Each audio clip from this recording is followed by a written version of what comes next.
Пошли. Все вместе. Какие ваши доказательства? They want you to comply.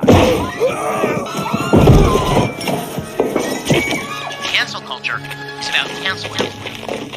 Кокаином. Up yours. Woke moralists. Up yours. This is systematic bullying that's happening. Woke moralists. Up yours. And they believe that they can then Woke shut us moralists. up. Up around and find out. Up yours. Woke moralists. They seem animalistic is what I mean. No, they're worse than animals. The woke mob, they ruin everything. They stop Ben Shapiro from going to events and speaking. They stop Ann Coulter from doing it. I will never surrender even a single inch of ground to a pitchfork mob. You never cave to the mob. We will never bow to the mob. Ever. No matter what. Do you see the final expression of cancel culture in terrorist groups like Up yours. We'll see who cancels who.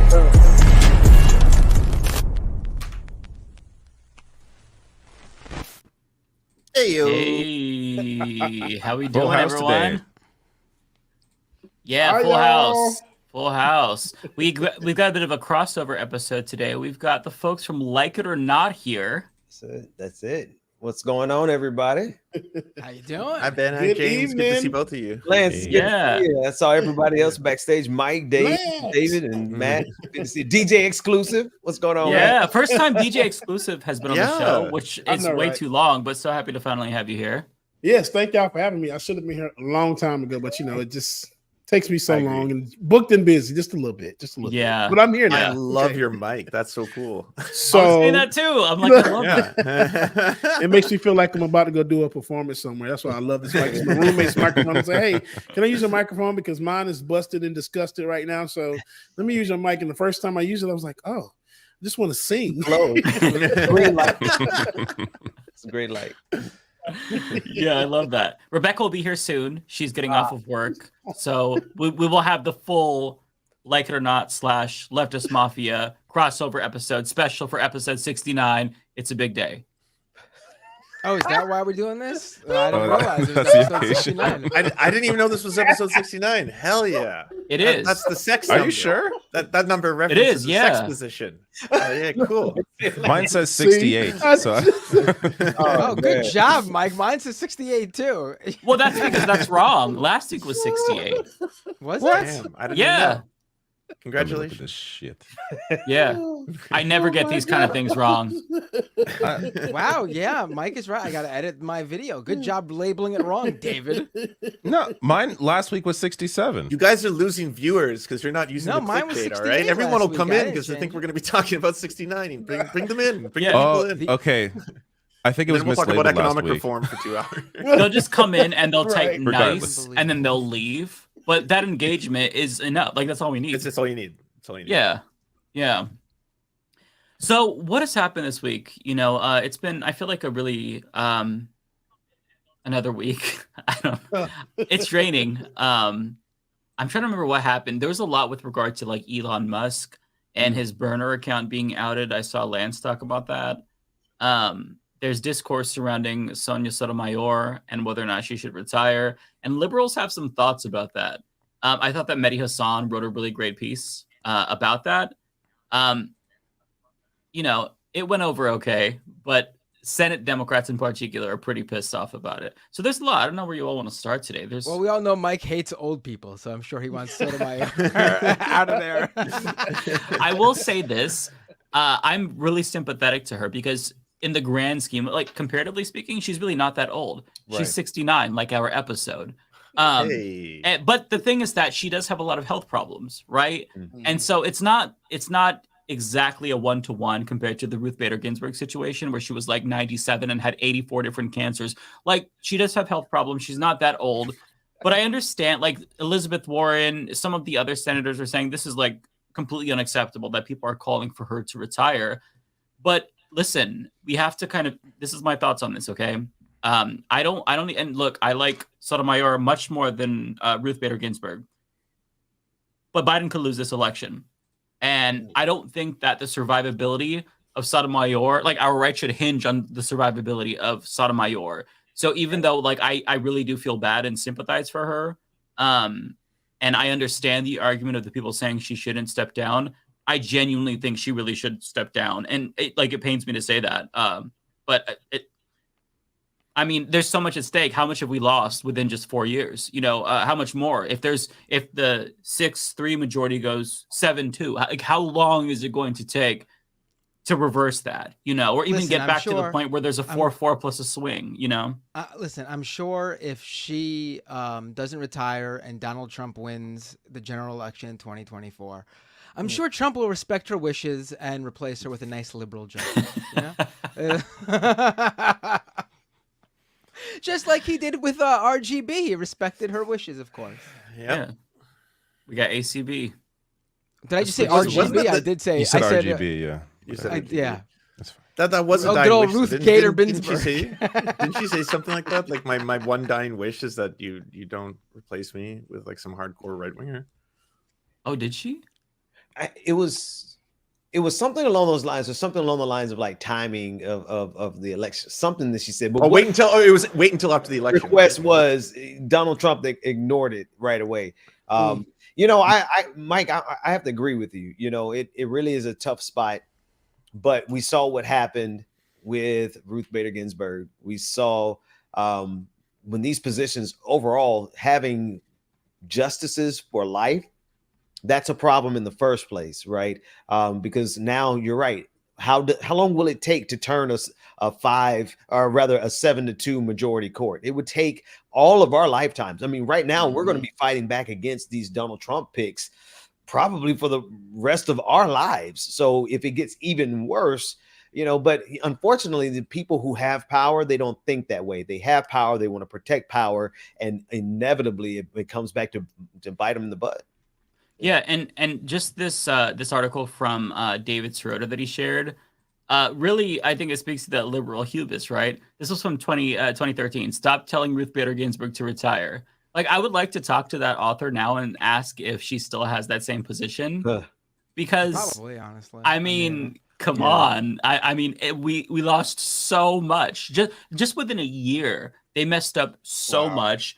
Roe v. Wade overturned, affirmative action struck down, discrimination against LGBTQ people affirmed. There's this is just like a couple of years into this supermajority. So I just feel like we have to be overly cautious here. And I don't think that the hand-wringing that we're seeing from like Senate Democrats is appropriate. Like, at least try to empathize with the people who are making this argument, because the people making this argument, you know, it's coming from a good place. Like, it's not malicious. I could pull up some of the quotes from the Senate Democrats just to kind of give everyone a sense of what they said. I bet you that author still does feel the same, because a lot of people view politics not as a thing that impacts society, but as like these personal achievements. Like, oh, isn't it amazing that she died while she was still serving? Like, no, that like there's a problem with now the rest of society because she decided not to step down earlier.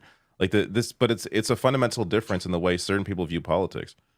Yeah, and like, I understand this argument. Like Peter Welch says, you know, she's not 70. I might remind some of my colleagues to look around, check their birth certificates. And I understand the argument, but it's a matter of like, are these health issues that she's been experiencing, like, isn't significant enough to merit concern? Dick Durbin says that he wants her to remain on the court. Chris Van Hollen, I think she's doing a great job. Nobody's saying she's not doing a good job, but he's baffled by the chatter. Elizabeth Warren says it's nonsense. Where did this come from? Warren said, I don't want to add any fuel to the fire on this. I think she's doing a great job, and I am grateful for her public service. It's not like they're taking this as some sort of a personal attack against her. And I feel like that's really, it's a straw man argument, and they're being purposefully obtuse. Like, they know why we're making this argument, and not me in particular. Nobody's listening to me, but like people who are significant, like Mehdi Hassan, like other even notable liberals, they're making this argument because like it's a matter of life or death for so many people, literally, if she is not able to survive 4 more years. And I'm sure she will, right? But it's just a matter of an overabundance of cautious that we all want to exercise given the era that we're in. Remember, Mike, voting is strategic. That's why you have to vote for the better of the two evils. But apparently, Supreme Court Justice lifetime picks, that's not strategic. They shouldn't strategically retire.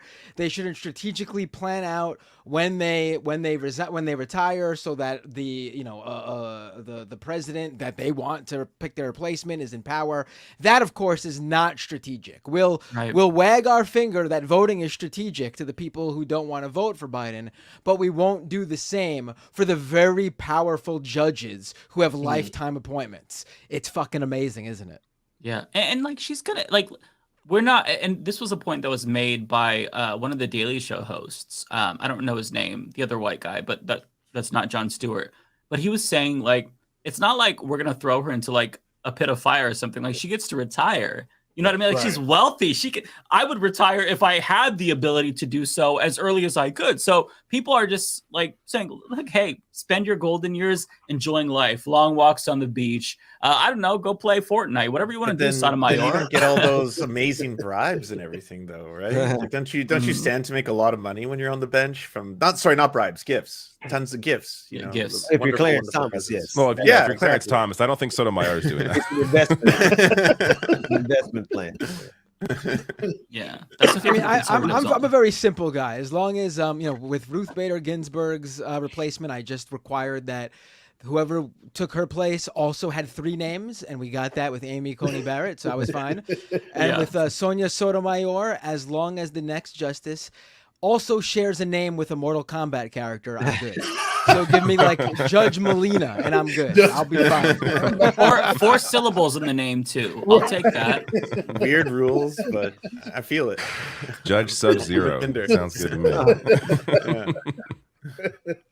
Yeah, I feel like I'm trying to figure out which character is Sotomayor. Help me out. Which one is that? Yeah, it's been way too long. Sonya Blade. Oh, Sonya Blade. Okay, gotcha. All right. Sorry. I haven't played the game in so long. Yeah. Ben's a boomer. Yeah, I gotta forget him. Okay. Which character? Yeah. So is there? So I have a question. Let's say that spot is open. Can Republicans block?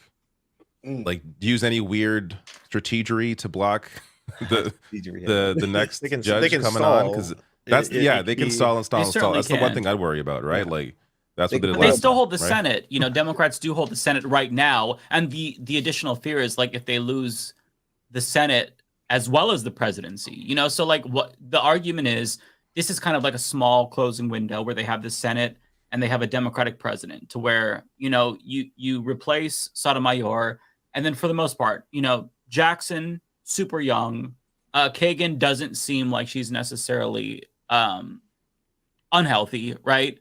So if you replace her, she's also the worst of the liberal justices. So she's absolutely the worst. I wish we could keep Sotomayor. I wish they could switch bodies or something.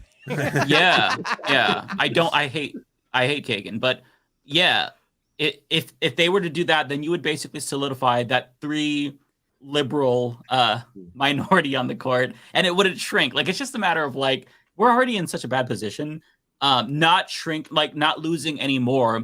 I think in the long term it's going to make a big difference. Short term, not going to help us much, but long term it's important. Like, how many more rights do we have to lose? We don't even know the outcome of some of these recent cases that they took up. Like, are they going to get rid of the Chevron doctrine? That like huge implications. So like, it's just about like mitigating damage at this point. To me, it's all strategic, and that's where I'm coming from.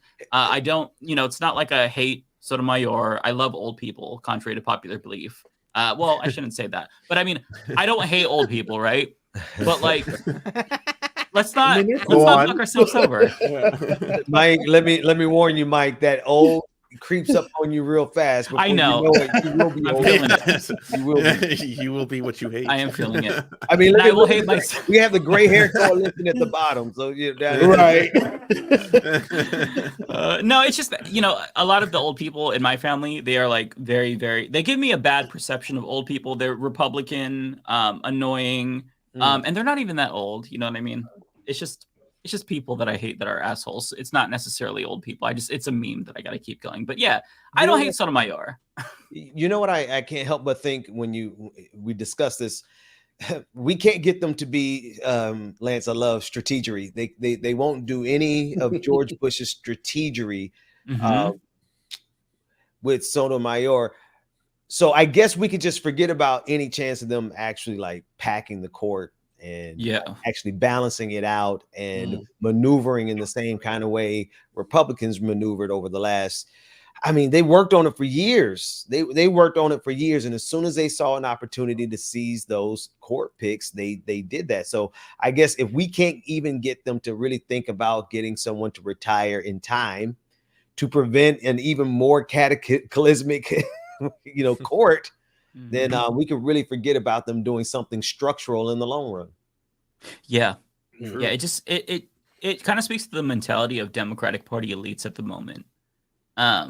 They feel entitled to these positions of power, and I get it. Like, I think it feels gross to really single out Sotomayor, but the reasons are valid. It's not like it's just I hate her in particular. No, she is vulnerable, and it's scary to see somebody have health issues and be in that position of power and could what are cost the health people. Issues? Are they something? I don't know in particular, okay. But she was like admitted to the hospital like a couple of months ago.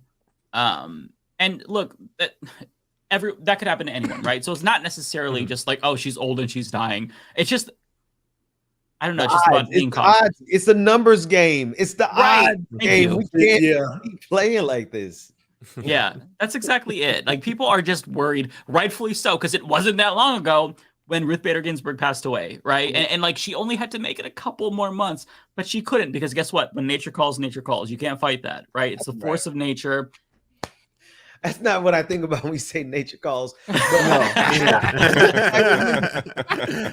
remember where I was when she died, man. I remember. It's what's crazy to me is that moment is actually still very present for me. Yeah. I remember when she died, and I'm like, oh my God, we're getting ready to go to Handmaid's Tale, because I knew that they were going to seize that moment and do exactly what they did.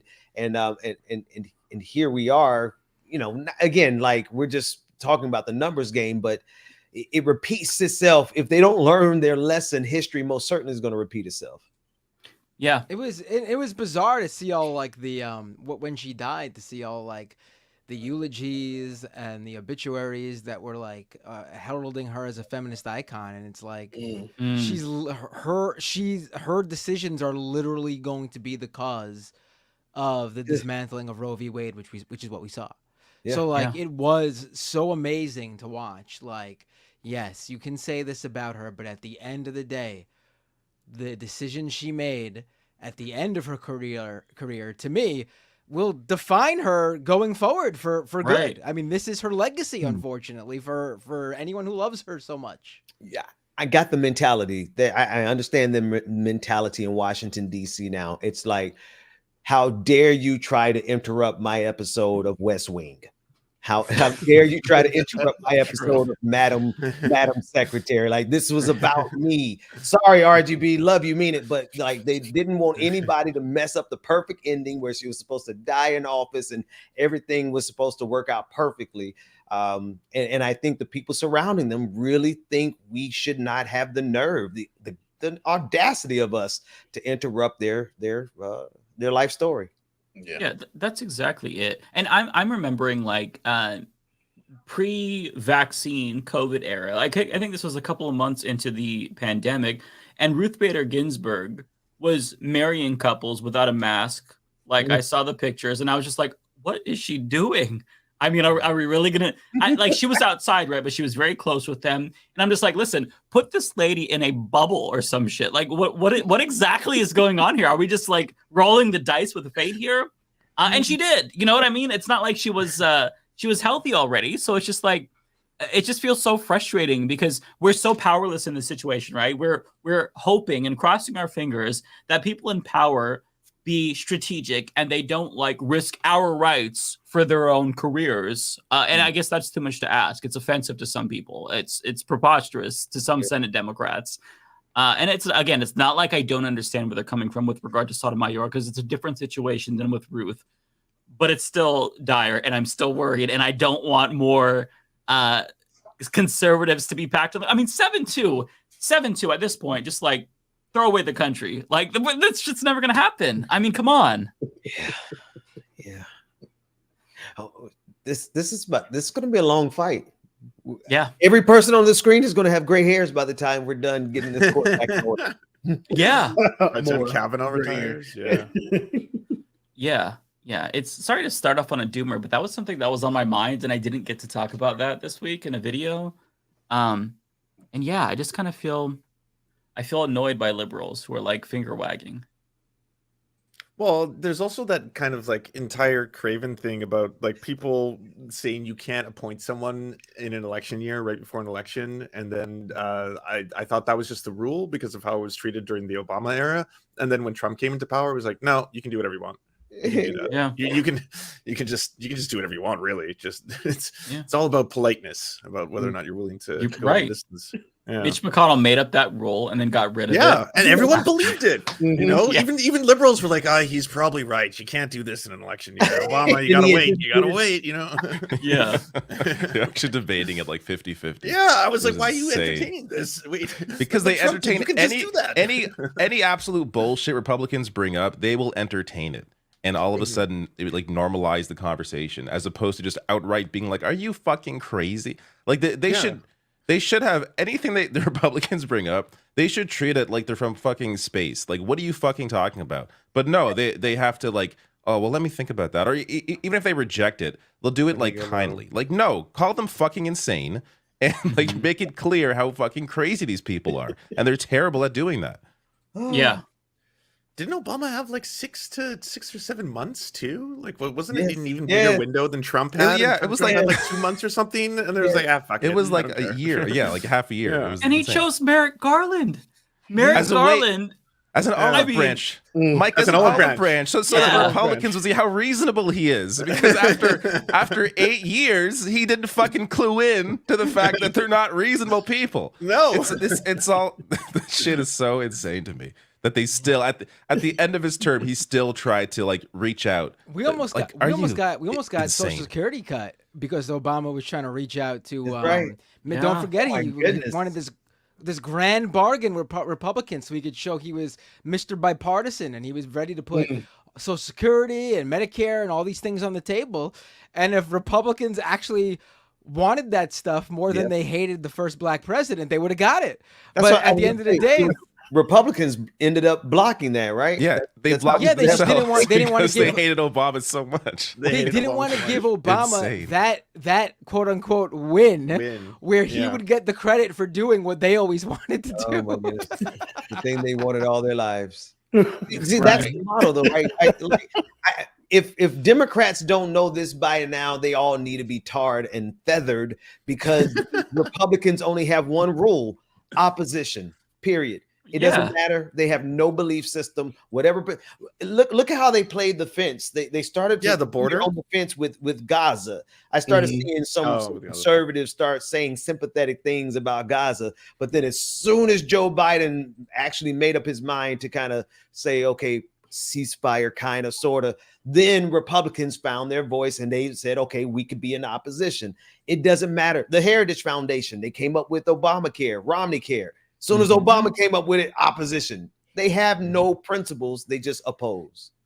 Yeah, as Ole said, she put it best. I'm going to paraphrase. She said something to the effect of like, yeah, their position is fuck you. That's it. Like, it doesn't matter if they said this 5 months ago. It's fuck owning you. the libs. That's it. Yeah, it's literally like, it sounds like an oversimplification, but that literally is their ethos. Like, if you don't have to look deeper, analyze them, and figure out what their motivations are, it's just fuck you, right? It's what they and look how effective it is. What's most interesting is we're now seeing this do that same thing to themselves. That's right. Because of that Arizona abortion law. Yes. That decision that was just made, where the Supreme Court in Arizona upheld this 1868 or some year like that Civil War era abortion law, where basically all forms of abortion in Arizona are illegal except if the life of the mother is in danger, and you know what that means, that it actually has to get to the point where like she's gonna fucking die before a doctor will be like, oh, okay, I'm safe to do this and I won't go to jail for trying to save her earlier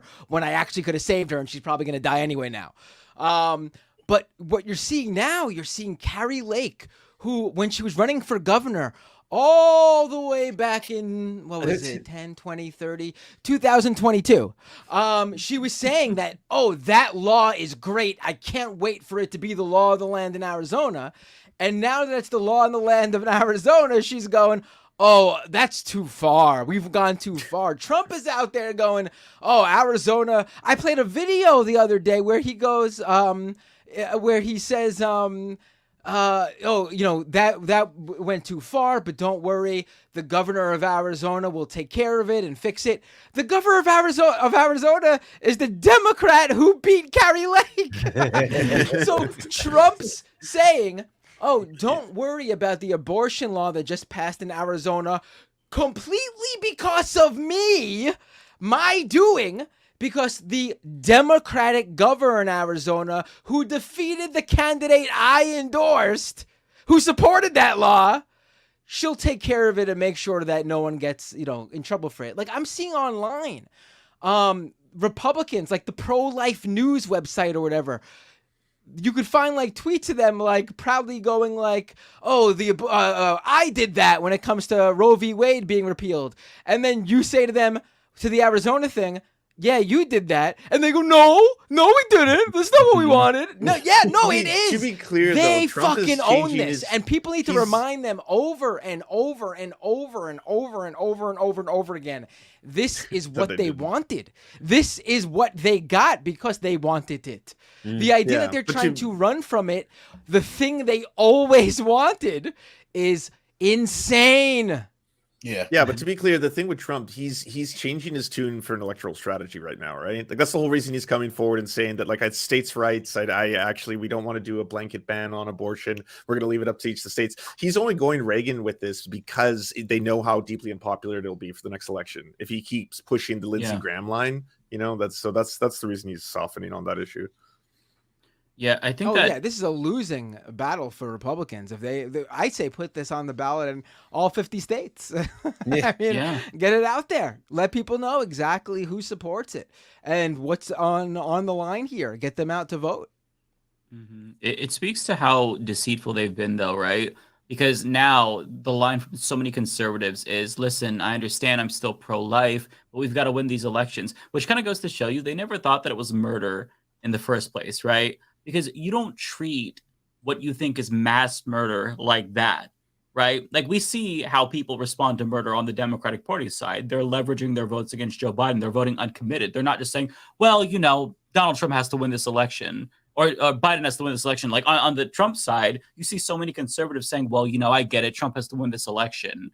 It's bizarre. And then what's so contradictory is that Trump will say, like he released this video on Truth Social saying, yeah, you know, I take credit for Roe v. Wade, and we're actually the moderates, but I wouldn't sign a federal abortion ban, and Democrats support aborting babies after they're born. So he makes up these lies, but then he says, and I support states' rights on this issue. But it's like, well, hang on a second, though. So you support, like, you make up this lie, and then you say, that's okay, I support that, actually. I support states doing that. You wouldn't respond to murder that way if you actually thought it was murder. So they're giving away the game. They're showing all of their cards here. And I just love the tap dance that they're doing. Like the statement that Carrie Lake released, I don't know if you all saw it. It was so hilarious to me because she's like, I will be against a federal abortion ban, but against federal funds for abortion. And I support states' rights, but not this state right in particular. It's just so wild to me because they don't know what to do. And there's so many receipts from just a couple of years ago. So like they're kind of backed into a corner and they can't come out of it because they made this bed for themselves and they're lying, you know, in it now. It's like the dog catching the car. They don't know what to do with it. Yeah.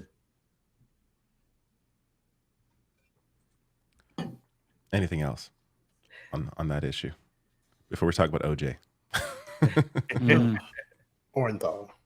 Yeah, I forgot about that. Was such a weird story. I was not expecting that. OJ? Yeah, I didn't know he was sick. Me either. The last I'm not even sure what there's to say on it. I mean, he died of cancer. The only thing that I'll ever remember about OJ, I mean, apart from the obvious, is just that being in, I think I was in grade 5, and for some reason we were listening to the verdict on the radio. Like, that's not, I feel like to my school. I feel like that's not a thing. Yeah. And apparently that's a very common thing that happened. I feel like that's weird. Like playing the verdict. It was a for major, children. Like it was a major moment in history. Like we were watching it. The entire school. I was in high school. The entire school was watching, waiting for the verdict. And when he got found not guilty, I was in the blackest neighborhood of South Florida, man. We all came running out, cheering at the top of our lungs, celebrating. We thought we won the Super Bowl, man. Yeah, of course, doing the saying, if it doesn't fit, you must have quit. There was attorney Darden, I think his name. He was one of the prosecutors, and he wrote about it again after George Zimmerman. After George Zimmerman got away with murdering Trayvon Martin, attorney Darden wrote about how a lot of people celebrated when OJ got off, and that was misplaced. But it was like, when you look at the injustices that came afterwards, it was just really, really interesting how he put it like that. But it was a milestone. So if you guys were watching it in 5th grade, that means we're just a little bit older than you. We were watching it in high school, and people were watching it in colleges. It was everywhere when they came down with that verdict. Yeah, I was in 4th grade, and I remember the teachers busting out the TV on the rolling cart, and everyone was watching it. And it was weird because like the kids were like, I was talking with my friends, and the teacher was like, shh, shh. Like everybody was just like glued to the TV. And I didn't really understand why. I was in 4th grade. Like I did not have the attention span.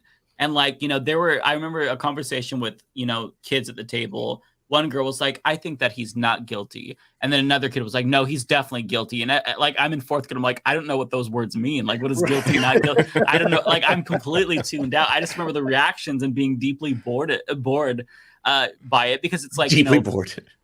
Yeah, I was deeply bored, and I'm just like, why are we watching this? Can I like read my Goosebumps book or some shit? Like, I don't understand. I'm in 4th grade. I'm 8. It's also how we got the Kardashians, if I'm not mistaken. Right? I just saw somebody in the chat say that. Can you explain that? How did that happen? Their I don't know how it happened, but I just know dad. What was it? Their dad was his lawyer. Name. Yeah, was one of the lawyers for the case. Excuse me, y'all. I just want to be clear. Kim Kardashian's dad is not Johnny Cochran. No, there was another lawyer.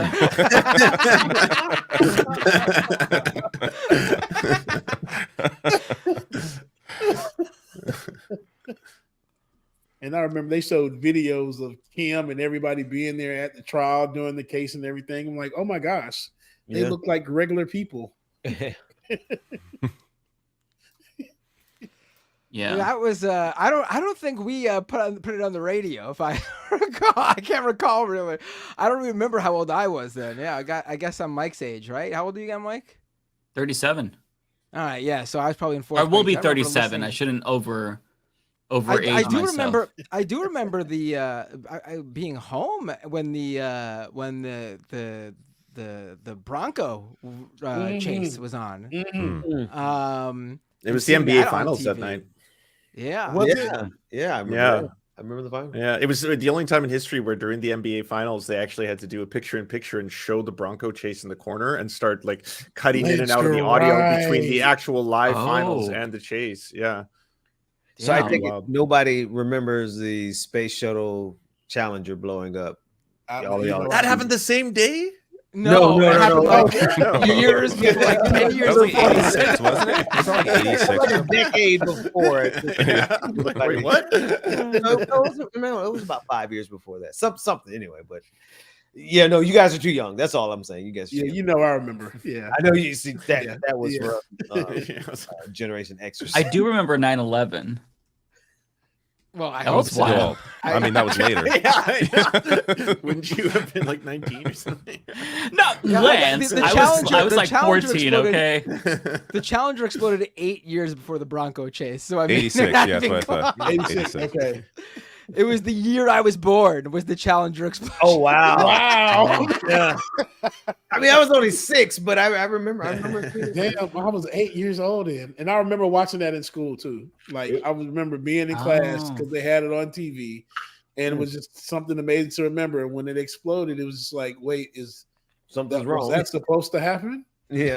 There was a lot of confusion going on around the time. A lot of confusion. Wait, okay. What about Waco, Texas? Did anybody remember watching that? Oh Jesus! I didn't. I don't think we watched that. Oh, No, I think man. that was My too, gosh, man. Probably too scary to show us in terms of like. That was at 93. that age. I feel like there were a lot of these like really tragic mass events that brought like people, like whether you're children or like whether like you're adults together, that don't, as far as I can tell, don't really happen the same way anymore. Like I can't really put like, unless maybe Trump getting elected, but that's an election. Like just random events like that happened seemingly every couple of years don't Right around the really 90s. seem to happen the same way anymore. COVID kind of affected everybody. Yeah, I get it's It's still happening. Not really televised the same way. You can't really televise COVID like you televise Waco.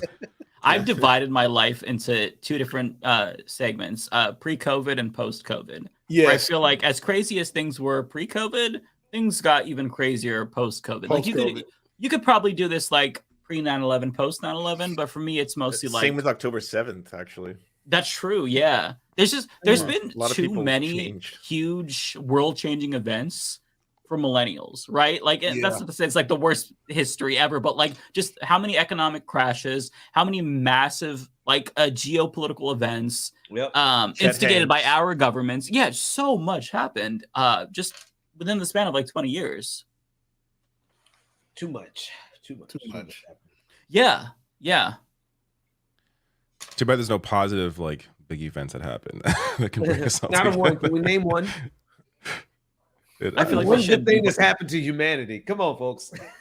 I mean, the fact that we're all still here, I guess that's a positive thing. I don't. That's probably about the only thing, huh? You know what I'll say? The widespread adoption. Well, this one is kind of negative. I would say the widespread adoption of the internet.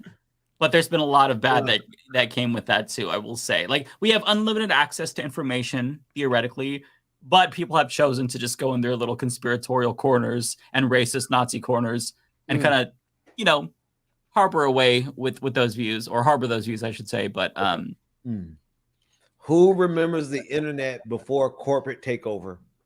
I do. Pre-internet. Yeah. What a time. What a time. Oh, yeah. Before social media, I feel like social media changed the internet completely. Yes, it did. I remember corporations didn't know what to do with the internet. And it was like, yes, stay away. Little did I know. It's the wild, wild west. I remember me and my friend, we'd go to the library before my family had internet, and we would use the computers there. And we would just go on the CBS.com survivor chat rooms and just troll people there.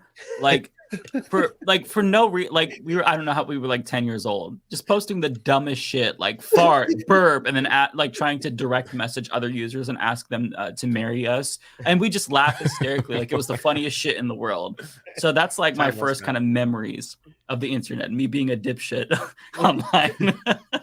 Mine is looking up video game codes. That was my early internet days. David. Oh. That's pretty much what I use the internet for.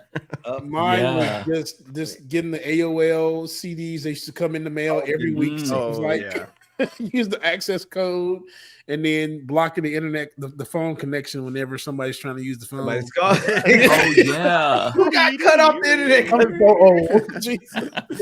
My JPEGs. I almost saw boom. Come on. Yeah, I remember that too. And if somebody was on the phone, you could actually listen to their conversation when it was dialing in. Because I remember my sister was on the phone with her boyfriend, and I kept trying to get online, and so she could hear the dialing, so she knew that I was trying to get on. But she was like, "Oh no, Mike's trying to get on. He's gonna be pissed at me. I said he could use the computer." And then her boyfriend was like, "Oh, who gives a shit?" And I'm like, "That fucking ass!" Like, I was listening to all of this shit. So it's coming through my speakers. Wait, that was coming from the modem? You could hear it through? Like, you could hear it. He's talking about when someone else was calling. No, he's talking about two calls, not. Oh, okay. You couldn't hear people. when you do the dial tone, like the weird AOL sound, like when it's dialing the internet, if somebody's on the phone, you can actually hear that conversation. Yeah, it would come through. That's what I heard. Oh, right. Yeah, so it could, that could be really incriminating depending on what you're talking about. But I just heard them shit talking me. I remember Napster So bad. scared my grandma that she thought like magic was real when I was like, name me any song you want, and I will have it in a couple hours, like 2 hours. Couple hours, yeah, I know. High speed internet. What's that? Yeah, I know. Man, any song but Gin and Juice by Snoop Dogg, because he would always get that weird pop punk ska version of it whenever he would try to download it. It was actually a pretty good cover, but it's not the original. It was a good cover. That's weird. I know. Yes, LimeWire was mine. I saw somebody in the chat talk about LimeWire. Yeah. Oh my gosh. Oh yeah. I used to DJ using LimeWire a lot. That's where I get all my music from. It gets all kind of exclusives.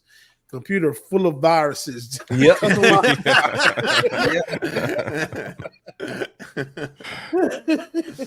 I used to use. I think Morpheus was one that was real good. I used Morpheus for a while too. It was Morpheus, and Kazaa, Napster. Yeah. Oh, that was the golden age. That was before everyone just paid for streaming services. Now you play all your songs via Winamp. Yeah. Cool visualizer. Yeah. Oh man. Whenever there'd be a real player file, you'd be like, "What the fuck? Why did I got to use this terrible software? Real player." Life was so much more uncomplicated back then. I never thought I'd get to the point where I'm like back in my day, but we had dial-up internet. Yeah. Back before high speed, before DSL, we had peace and prosperity. Don't have to worry about none of that stuff. Yeah. George Bush was president. Everything was great. Yeah. Bread was 99 cents. Hello. Well, I was on the internet back when Bill Clinton was president, so I was connected Bill Clinton to the internet in terms of like the era, I should say. Not that Bill Clinton and the internet have anything to do with each other. I'm talking about the era. But like in the late 90s when like pro wrestling was at its peak with the Attitude Era. I was doing like the E federations, the role playing as a wrestler, and we were doing like the WWE like live chat quizzes and stuff like that. That was fun stuff. Yeah, there were some old wrestling. I forget the names of them now, but there were some old wrestling sites I used to go to, and they had basically OneWrestling.com. Was that one of them? For me, like the internet was it was video games and wrestling. That was like pretty much what I used before. Now was it. I remember one line about your porn. Mostly video games. That's all I'm going to say. I only use it for video games. Just video games. Just video games. That was all. I was a good boy. Liar. So a little different. Yeah, I was good for a couple of years until the internet corrupted me. My first, like when we first got like our computer, I was like 17, and so I could pay for internet when I got a job, and I bought my sister's old computer. And like when everybody went to bed, the first thing I looked up was how to not be gay, and I was trying to find like conversion therapy camps. Oh man! You know, is that something that all gay people look up? Because I think I looked it up as well too. Right? I remember like it starts with like, "Am I gay?" and then you find out no, it's totally normal for men to be attracted to other men. I'm like, oh, thank God. Okay, it's normal. All straight guys want to. Broke my heart, awesome. Mike. Oh, that. It sucks, man. Yeah, probably more incriminating than porn. As a young man, you know. But was yeah, that search history? That was my like spiciest search history. But wait, it sounds like it had a happy ending. Like it didn't actually make you hate yourself more. It made you realize you were normal, which is that was the start of a very long period. Of like, okay, so I got to try these things to fight it. Because conversion therapy was like, I think it was costly, and it was also really hard to do it inconspicuously because I didn't want my family to be like, oh, why does he want to go to conversion therapy? You know what I mean? So like there were like these methods that you can light try. bulb entrances, like a big sign that said "Feeling gays gay? enter Come here." Yeah. So like that. So I did the at-home methods where it was like, okay, if you feel a same-sex attraction, put a rubber band on your wrist and then like hit yourself with it, so that way you associate that attraction with pain. And I'm like, okay, this is, and like for 2 days, I'm like, this is really working. And I'm like, okay, it's not working. Okay. what's the? So I would like try to do like at home methods. It was like gay conversion homeopathy, right? That's so messed up. Yeah. Yeah. Why did you make me laugh? I'm torn on the inside, but then you said gay conversion homeopathy. It's like the ginger ale version. Our grandma told us to get some ginger ale that fixed anything. You feeling gay? No, it is genuinely funny because like the way that when I finally stopped fighting it was because I was watching Mind of Mencia. I was watching Carlos Mencia. That was after Chappelle's show had ended. And so he became my new favorite because I was desperate for Chappelle. And then he had this weird segment. He was singing a dumbass song. And he was like, if you think you might be gay, then you're gay. And I was listening to that. And I was like triggered. I'm like, that's such bullshit. It's not that simple. And I'm like, wait, is it that simple? And I'm like, oh no. Oh I gotta no. say, like, this is the first time I've ever heard anyone say something good about Carlos Mencia. I was gonna say Carlos Mencia made you realize you're gay. Like unironically, yeah. I gotta say, he put it into the most simplistic terms to where like my 19-year-old brain was like, oh, maybe I've been overthinking it. But yeah. And knowing what I know about Carlos Mencia, he probably stole that from somebody else. And Probably. Yeah. I'm glad he did though. Because I heard it. One person. It saved your life. Yeah. That's funny. Do we want to play this clip that I've been laughing at since I saw it? From you guys probably saw it. Jesse Waters on the Valuetainment podcast. Yes, please. Do you have I dropped it in the chat for grab whoever can screen share it. Because this this clip was so triggering, but yet so like funny at the same time, just because he's so goddamn stupid. The minimum wage one. Yeah. If you're making $20 an hour to work at a fast food restaurant, right? Is that 6 figures? Are you making No. 40 grand. 50 is just to exit and add a few zeros. Okay, so 40K a year. Okay, full time. 40K a year. Yeah. So, and then if your husband or wife is also there, you're making $100,000 as a family. Sure. Both working at McDonald's. 80 grand. How did he screw that up twice? He got the math completely wrong twice within like 5 seconds.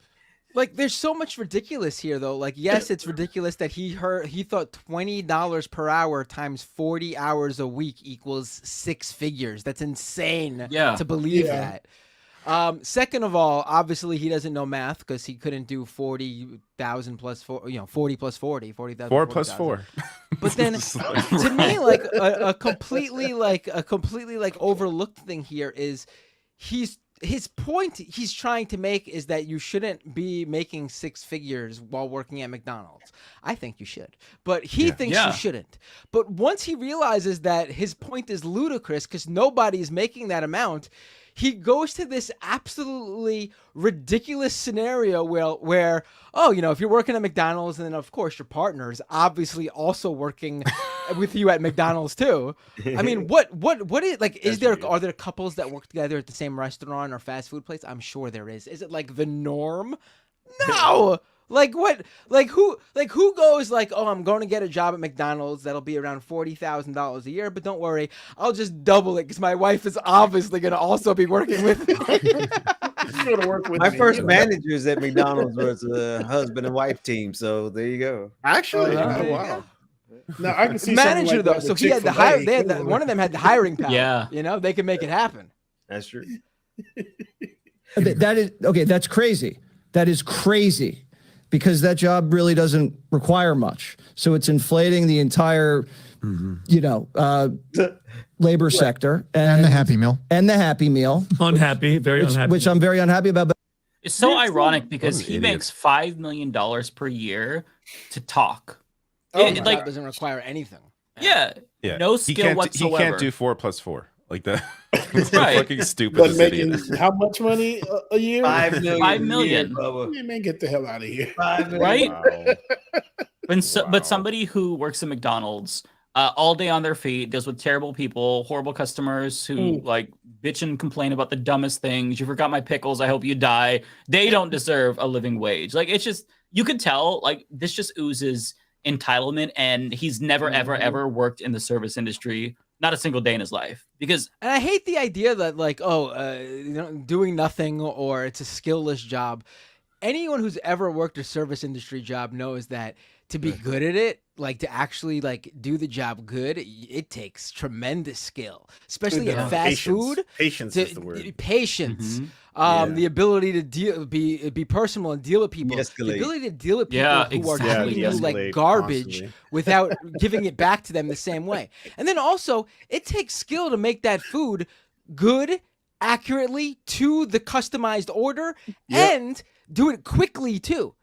Like, these people are dealing with like hundreds of orders per like hour, and they got to get it out there, customized to each order, to each customer. It's got to taste exactly how it's supposed to taste, which means no fucking up a single thing about how long it gets, heated up for or what goes with what. It takes skill to do it good and quickly. I'm sorry. And I put a lot of burgers together in my day. So I worked for Steak and Shake in college, and we worked the overnight shift. There was like 3 or 4 of us, and we would walk from campus to the Steak and Shake. It's only like a mile or 2 away, so we would walk every night and work at this Steak and Shake. And when I tell y'all, never again. Well, I think we worked for maybe made it a month. My roommate stayed for a while, but I made it a month, and after a while, I'm just like, just dealing with people's attitudes and everything. I just can't do it. I cannot do it.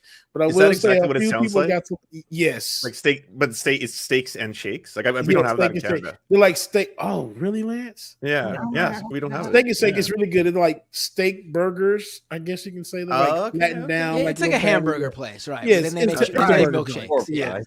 But I will say this: that a few people got special milkshakes, and just like Terry might have fell on the floor. He's gonna pop that shit right on top of it because y'all are not gonna. Let me tell you, like that. Always treat your service workers right. Yes, always. Exactly. Why don't people realize this? Yeah, and I gotta say, it also takes skill to give them those special shakes without them noticing. Wrong. I'm not gonna send it back because I'm not gonna aggravate anybody on staff. No, it's fine. Just bring it to me the way it is. I'm good. Jesse Waters should be afraid now of going to McDonald's. That's he definitely should. He should fear every order. Fast food workers, like, remember his face. These service workers, like especially like the fast food industry, like they literally run the productivity of all these businesses. Think about like Manhattan, Midtown Manhattan, all these offices coming out for lunchtime between like 11 and like 3. Where are a lot of people going? They're going to McDonald's, they're going to Burger King, they're going to Wendy's, they're going to Taco Bell. These service industry workers feed the people who go back to their offices and do everything they need to do productivity-wise to make all this money for all the corporations. So give me a break that these service industry workers aren't worth $20 at least. Yeah, but did you see that In-N-Out burger went up by 10 cents? The hamburger, it was $3.50 to $3.60. No. Yeah, 5 cent raise on the French fries is what took me out. I was like, "Are you?" And they posted it like this is an atrocity. Let's go to war. I hate so much how people look down on people in the service industry, fast food, retail. I'm like, one thing that is still till this day, it pisses me off. I was pushing carts at Walmart when I was working there, and I heard this woman under her breath tell her kid, "That's why you go to college. That's why you go to college." Like, she didn't intend for me to hear, so it's not like she was talking shit to me, but I heard it, and it's like I had a college degree. I was getting my master's at that point. I couldn't find a fucking job. That's why I'm here. And you should have. If you heard that when she said it, you should have been like, "Oh, excuse me, ma'am, just to point out, oh, I went to college," and then you should have looked directly at the kid and been like, "This is where you'll be very soon." After paying all your damn money, this is exactly where you'll be. And you'd also find people that were like very patronizing. Because I worked from Blockbuster, Subway in the same little mall area, and then I worked at Walmart. And then one lady who was really sweet, she's like, "Hey, you're not going to be working in," like, she saw me at Walmart after, she's like, "You're not going to be working in retail forever, right?" I'm like, yeah, I can't find a job. But like, if I were, that's not a bad thing. Like, it doesn't necessarily mean that you're inferior if you're like, it's a job. The bad thing is that you're not getting paid enough and that you're getting treated like shit. Yeah, that's it. Hey, Rebecca. What'd you say? Rebecca, I don't know if you've met Ben and DJ Xxclusive. Listen, welcome everybody to Like It or Not, where we're free to tell it to you. I'm just kidding. Good morning, good morning, good morning. Not my crew being with my crew. I think it's so adorable. I love it. I love it so much. What y'all out here talking about? Rebecca? I've been okay. I've been fine. Working, and they trying to, I don't know what y'all talking about, but I know they're trying to get me to come back into the office full time. And yeah, that sucks. So I've been dealing with those type of things, but it's all right. Like, you know, we all right. We're still here. So, you know, until that time does come, but you know, that's what I've been dealing with at work. So I've been going back and forth with them about that. But other than that, I've been good. How you guys been? Good. So you're saying everyone's to go subscribe and support your channel, hit up your Venmo, make sure that never has to happen. It's up to you watching right now. Yeah. Do you have a Patreon, Rebecca? I don't have a Patreon, but I do have Cash App. I don't have a Patreon, but I do have Cash App. It's Becca's Voice, Rebecca Azor at gmail.com for PayPal. Listen, get your girl. We always say free us because we still got to do 9 to 5s and hold it down in the background. So, you know, it's all good though. You know, we have to ramp up the effort to have you go full time. So I can give you guys more, so I can push out more stuff, more media, more, you know, like clips, you know, have more conversations, have time to be on shows, like, you know, those things. If I go into the office, that's going to prevent me that's going to prevent it all. Like, I can't do a thing because then, you know how when you go into the office, you got to wake up 2 hours before, and you know, I like to be cute, so then I have to get myself together because I got to go into the what they call the building the Green Monster, right? For this financial institution, because when you go in there, you're like, you try to be like, okay, I'm going to take on the day, and sometimes you can't even leave for lunch because if you do that, you won't make it in time back to your desk. And if you're a couple of minutes, they give you about 5-minute grace period. But we live in Atlanta, there's traffic, you know, by the time you leave and come back. So you don't leave the building. You don't even know if it rained that day. You don't know. People literally, you can see them walking around to do their workouts because they never get to work out. So you basically live in there. And so when you leave, you just feel so drained. So they call it the Green Monster because it sucks you in when you get in there. So, but that ain't gonna be my story. You okay? We just gonna have to be confident that ain't gonna be my story. Right? It ain't my ministry. Yeah. Okay, what you guys are talking about though? We're not gonna bring it down. Let's get it up. What were you guys talking about before I got? We were talking about minimum wage and how minimum wage apparently is making the cost of hamburgers in California be 10 cents more and stuff like that, and just destroying civilization, that kind of thing. Yeah, and we were siding against the 10-cent increase and just said let the workers, you know, work. We were saying we should be paying them for less. We should go back. We should go back to the. I want a $1. Roll back even the $7.25 national minimum wage. That's too much. Yeah. So there is we watched a clip from Jesse Waters who was saying that he thought that $20 an hour fast food workers were making $100K a year. And he was saying that that's bad. That's the right reaction. Right. Should we play it again for you? Have you not seen this? Yeah. I can play it again. It's short. We can play it again. Yeah. It's a short one. I kind of want Rebecca's reaction to Run this. it back for me. If you're making $20 an hour to work at a fast food restaurant, right? Is that 6 figures? Are you making No.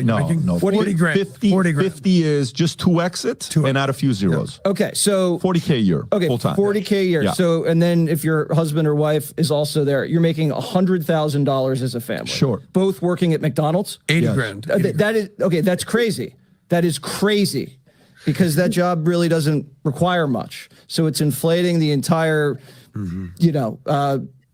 labor sector and the Happy Meal. And the Happy Meal. Unhappy, very unhappy. Which I'm very unhappy about. But he doesn't even know what the fuck he's saying. No, labor sector. What we call it? He said the labor sector. Inflates the whole labor market for some reason. I don't know what I'm talking about. Yeah, whatever. I just can't get over realize what he's saying too. Like, he does the 40 hours times 20. He doesn't realize 4 + 4 what is that 10. means. that's 40K. But then when he says that the incredible, I just can't get over the idea that you would bring this up as if it's like the norm. Oh, the couples that work at McDonald's together, that common thing that happens all the time. But what he's saying is that working 80 hours a week for 80K annually is too much money. It's too much money. It's too much. 80 hours a week. Yeah. 80 hours a week for 80K a year is too much money. Y'all see grocery prices? People want to say, okay, like they want to say, oh, the gas is down now. Baby, it's still more expensive than it ever was. We talked about rent on Saturday on Like It or Not, and we did like the whole show about rent, and we discussed how, listen, that is still not enough to cover what the 45K or whatever the case may be. And they ain't even talking about the taxes that's taken out and the money that we can't even touch in the 401K, you know what I'm saying, to cover all the other stuff. And the money that you got to pay back when you holding out on your taxes so that you can use that extra couple $100 to go ahead and buy you something to eat if you got big head kids or if it's just you in your home. Like you got light bills, you got your car notes, you got to have renter's insurance for these places. Like this is that money is not, at the end of the day, it does not equal to what they pay. It goes away. And then what the funny thing is, like with wages, right? Our wages are not going up to match everything. So you're talking about this we need to be getting paid more than that. And you're talking about this person with their partner. Some people are single as hell because we can't afford nothing. So listen, I can't even afford to get a snack. So I can't afford a relationship right now.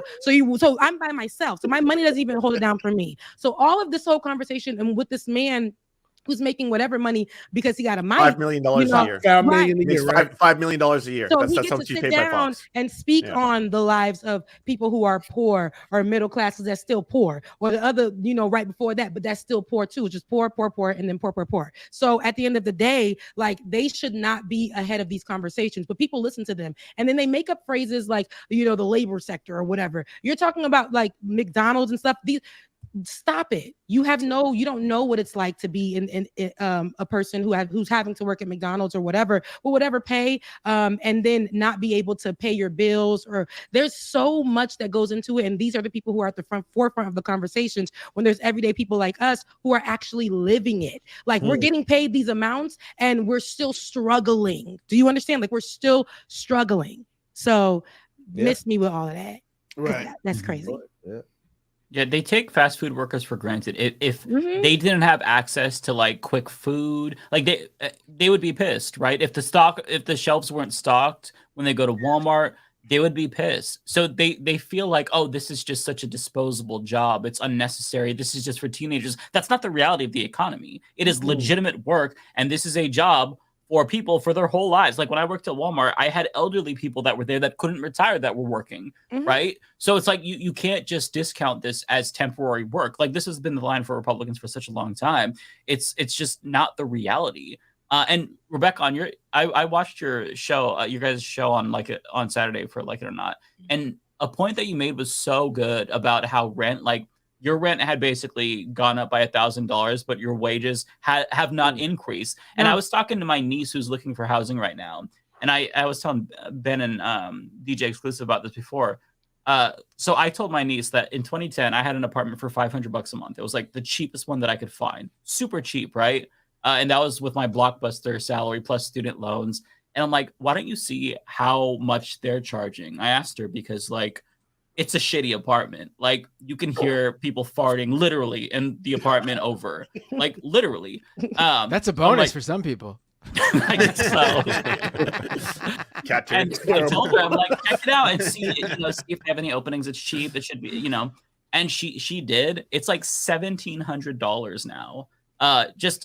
It's been 14 years, but like to go from 500 to 1,700, like that is a massive jump. So there's no rent freeze in Atlanta, I guess, then, right? Because like where I'm from, BC, you can't increase rent for more than 3% every year. That's the max that you're allowed to. It's 3%. Wow. Yeah. Listen, I know. Look, Ben is bored by this rental conversation.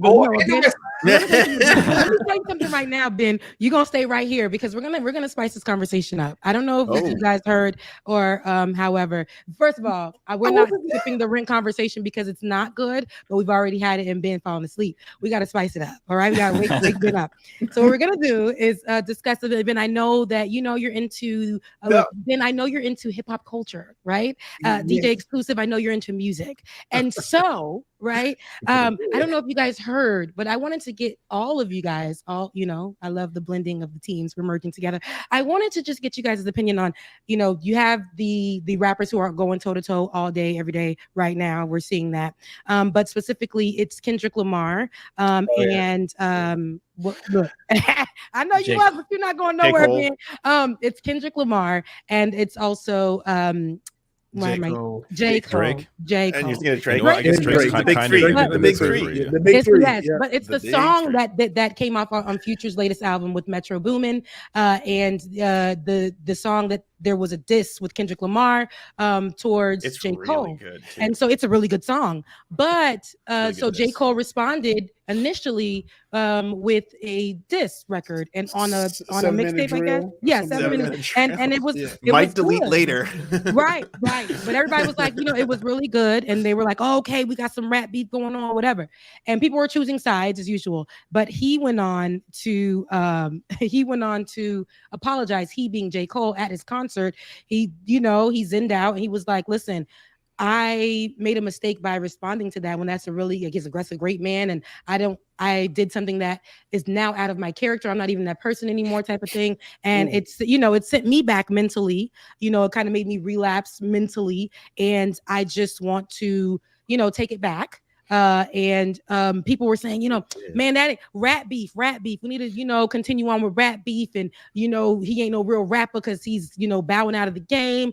But to me, my process is if he said he relapsed mentally, sometimes we change as like, shoot, I ain't the person I was this morning. You know what I'm saying?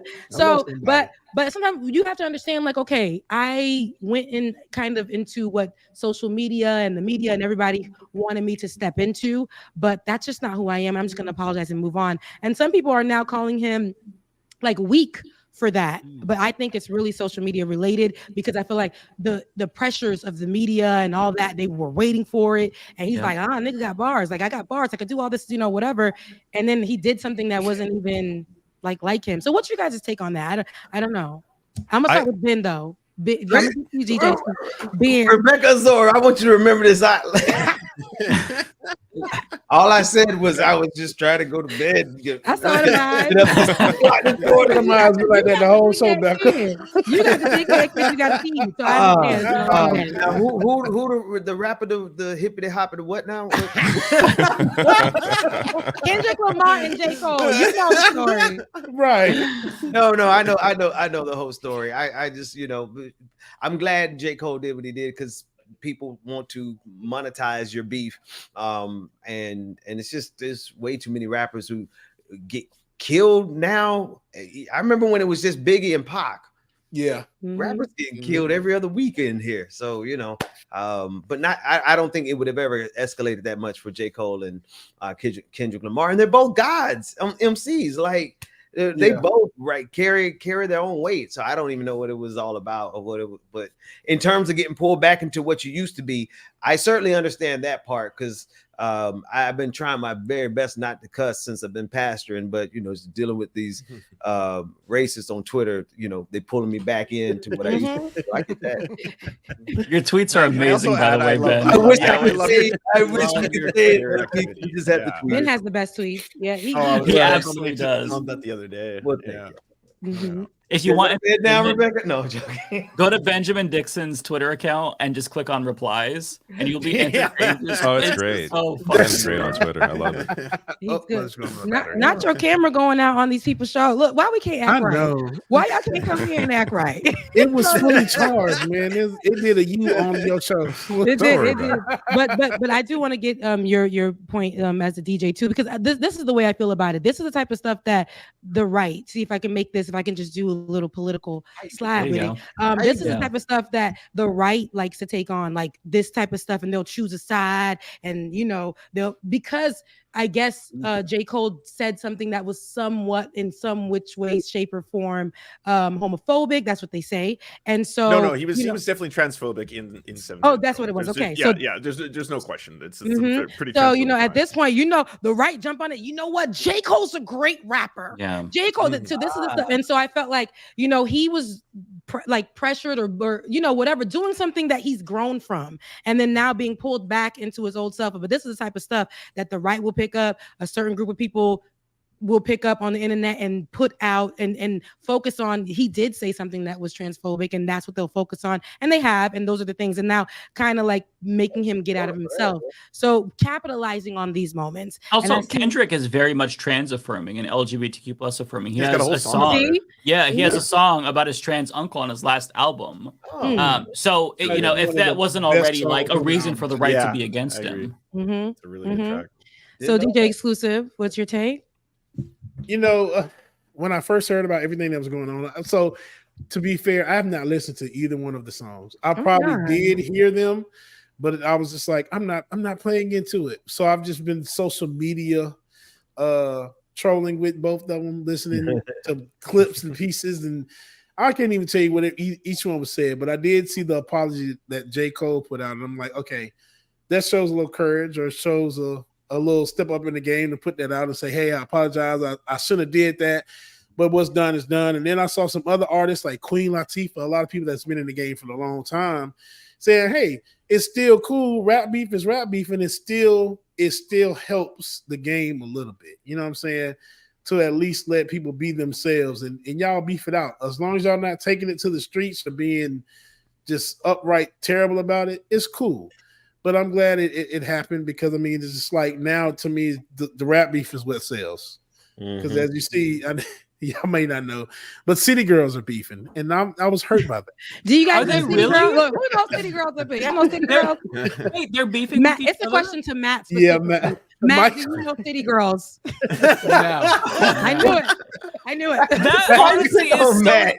I didn't know this. Oh, I'm literally heartbroken. What the fuck? Yeah, Mike. Yeah, it was disappointing when I found it out too. I'm just like, are y'all beefing? Like, what is this? And like going hard on Twitter. I think it's the pressures of social media. Your favorite is, yes. I think that they start to take on the pressures of what people say about y'all or them, and then they pick up on that, and then people start going against each other. And that's why I think what J. Cole did was very, like, I feel like, okay, listen, I messed up and I put myself in a bigger hole. I done, like disrespected the trans community, and like it's just the whole thing, like you just get out of yourself. And so I think that right now, especially being Black, I think that the arguments and stuff happening online, and it just looks messy. It just looks it's not right. And this particular moment, I don't think that any of our favorite artists should be going against each other, or however the case may be. But that's it's unfortunate, but I do like that somebody went out of their way to do something different, and that being J. Cole. And people are not going to receive it well, because, like, they want it to be beef, or they want it to be division. But I think for our community specifically, especially now, that shouldn't be something that is, put out there for us, because we need to, not me sounding like, let's all join together. Yeah, kumbaya. Yeah, kumbaya. But it just need to be more representation of that. I just think so. Like, wrap it out and that's fine. But other than that, I don't know. I just think that this shit to me it's stupid when there's no reason for it. Like to rap about who's the greatest, to me, is ridiculous. Like, can you imagine Celine Dion releasing a song about how much better she is than Madonna? Like, it's just a stupid fucking... I think it's stupid. Now, it's entertaining. And like, Kendrick's verse was fantastic. It's super entertaining. There's a lot of great entertaining tracks, 100%. But you can't, like, J. Cole's not that person anymore anyways. I saw his apology. Like, ever since, was it 2014 Forest Hills Drive? Fantastic fucking album. Ever since then, he's kind of made a turn to be, like, he's somebody else. He's not, a guy that does rap beefs. So for him to come out and like, I think it'd be better off if he said that initially and didn't try to force something out because he had pressure around him to respond. But regardless, he put something out and he felt weird about it, and he replied and apologized for it. I think that was a great thing for him to do. That's him being himself. Like, that's what I want out of these people is to be themselves.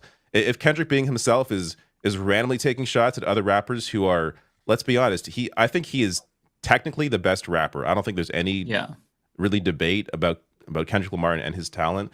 But if he wants to do that, he can do that. But for other people to put pressure on J. Cole or I don't know, Drake to respond, why? Let Kendrick be Kendrick. We all know he's the best, like, technically. There's no need to respond.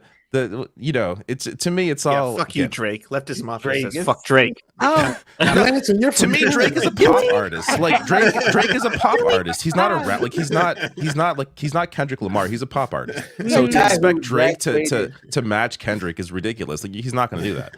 So it's just, I don't know. I don't think high school 3 years ago still comes to homecoming. That's Drake. yeah, he is. And and he probably, off of being white and black. Sometimes he's in his whiteness, and then sometimes he's in his blackness. Maybe about 75% white. But no, so with that being said, I wanted to pivot to, I don't know if you guys heard about, there's a lot of talk about around abortion. I've seen a lot of things. I've heard a lot of people's testimonies, but I know that there was something going on, and if you guys could speak to it. Wait, Rebecca, before you ask about abortion, could I ask one quick question? Because I was following Ben's tweets. We were just talking about them related to Charlamagne the God. Okay. I wanted a clarification on this, because I watched the Daily Show segment that he did where he says basically that DEI is useless. Oh, I haven't seen that. Okay, so the second half of that video is basically him saying that it doesn't actually give like any material benefits to black folk, and that it's not actually uplifting them in the structure, right? Like, they're not getting to the point of being CEOs and bosses and managers. But the start of it, and I saw a lot of people take like a lot of issue with Charlamagne and what he had said, is the idea that like him framing it that way was kind of like, a negative thing, that he shouldn't have come out of the gates from the start and said that like it's mostly useless. Was that it? Yeah, both and plus other stuff that he has incrementally been doing. Like Charlamagne is cool until he's not, and then he operates in ways that I really, really aggravate me in terms of blackness. But in terms of his breakdown, I disagree with his second half. Right? There are DEI programs. I know me and Rebecca, we kind of disagree on this part, but there are DEI programs that have been material benefits, right, that have actually has helped structurally, like, whether or not it is able to change the system, that's something totally different. But if you go, group by group, person by person, there's been plenty of people who benefited from a DEI program. But his framing, like, it's not just the blackness of it, but it's also the rhetoric of it. You don't cede someone else's framing. You don't just give them the framing and say, okay, I'm going to buy into your framing, and then I'm going to agree with your framing so I can make another point. That's lazy, Charlamagne. Challenge the underlying assumption in it. Anyone who is making this DEI argument is saying that by virtue of you being a minority, you did not and you could not possibly earn what you got. If you don't attack that, then what you doing, Charlamagne? That's all. You done woke Ben up, and here Ben, with the DEI thing though, but for his comments, Charlamagne's comments, because he has such a big audience. So this is where a lot of our Black audience, people who they'll go there and they trust Charlamagne's talking point. So for him to go on there and discredit or have this type of conversation, it hurts more than it helps, because I feel like too he keeps it very surface. I don't feel like he goes in to try to get more information on it or however. And the people he even brings on, I don't think there's no, like, for these type of conversations, there's no pushback, there's no research. And mind you, I know that Charlamagne can do it. I've seen him show up in that way many a time, seen his interviews. But I think lately what we've been seeing, especially when it comes to major Black issues or major Black topics like DEI, and we know what the right has done with it, what conservatives have done with it. So to have just that kind of talking point on it, again, it doesn't help. It hurts. So Ben says, that there are other things that Charlamagne has done. And that way, I know that Charlamagne has also been somebody at the forefront of a lot of great conversations and held those conversations conversations and has held people's feet to the fire when having those conversations. I mean, this is a product of Wendy Williams we're talking about. So, but and he's had a show where he's had conversations with political leaders. So I don't know why now they're going this route, but it just seems to be, you know, a little, you know, I gotta side eye it, you know, for just and I get it, Ben. I get why you feel the way that you feel about Charlamagne, and I know you know. Well, no, I mean, I generally like him. I generally just on average, he's fine, well enough. His donkey of the days are pretty good. Like, he don't do them like that no more. Yeah, but it's just, if you have the platform and the voice and the opportunity, why would the very first thing you do would be to seed a faulty and fallacious argument, framing? Why would you give that to Republicans? No, attack them. You're on the Daily Show. 10 million people are going to see you. Attack their premise. Don't give it to them and say, oh yes, DEI is bad or whatever. No, you are a racist if your underlying assumption is that anyone who is a minority got what they got because they are diverse and inclusive. No. Anyway. And DEI, as I said, you know, I don't really like it too much because I feel like it's that one black person in the office that holds the whole dang. They'll literally be like, hey, you. Okay, you're a black person. I mean, we have a new section that we want you to head, and then they get there, they think they got a team. It's them and one other person, and they're holding down this whole thing on their own. But the company will say, we are proud of our blacks, and so you know we can see the whites in their eyes, and you know our black people, we're diverse here, and it's like, yeah, you gave this you know these black people so much on their shoulders to carry, instead of hiring more black people, because that would be DEI, right? And giving them opportunities here and holding it down that way. But no, that ain't how they doing it. So that's how I feel about DEI. Rebecca, listen, you reminded me of okay, so I used to work in the tech industry years ago when I lived in Boston, and we were at our annual, you know, meeting, and the CEO got up there. We had about at least 10,000 people in there. He said, look to your left, look to your right. Not very diverse, is it? and everybody we're all trying to find out who did this. Only black person on the left side of the entire team. And of course, but we were on the cutting edge of diversity and inclusion. This was at least a decade ago, and there I was, the only black person in the entire half hemisphere of the meeting. Yeah, DEI gave us, and which was great at the time, but this is what DEI does, right? And I'm going to give you an example.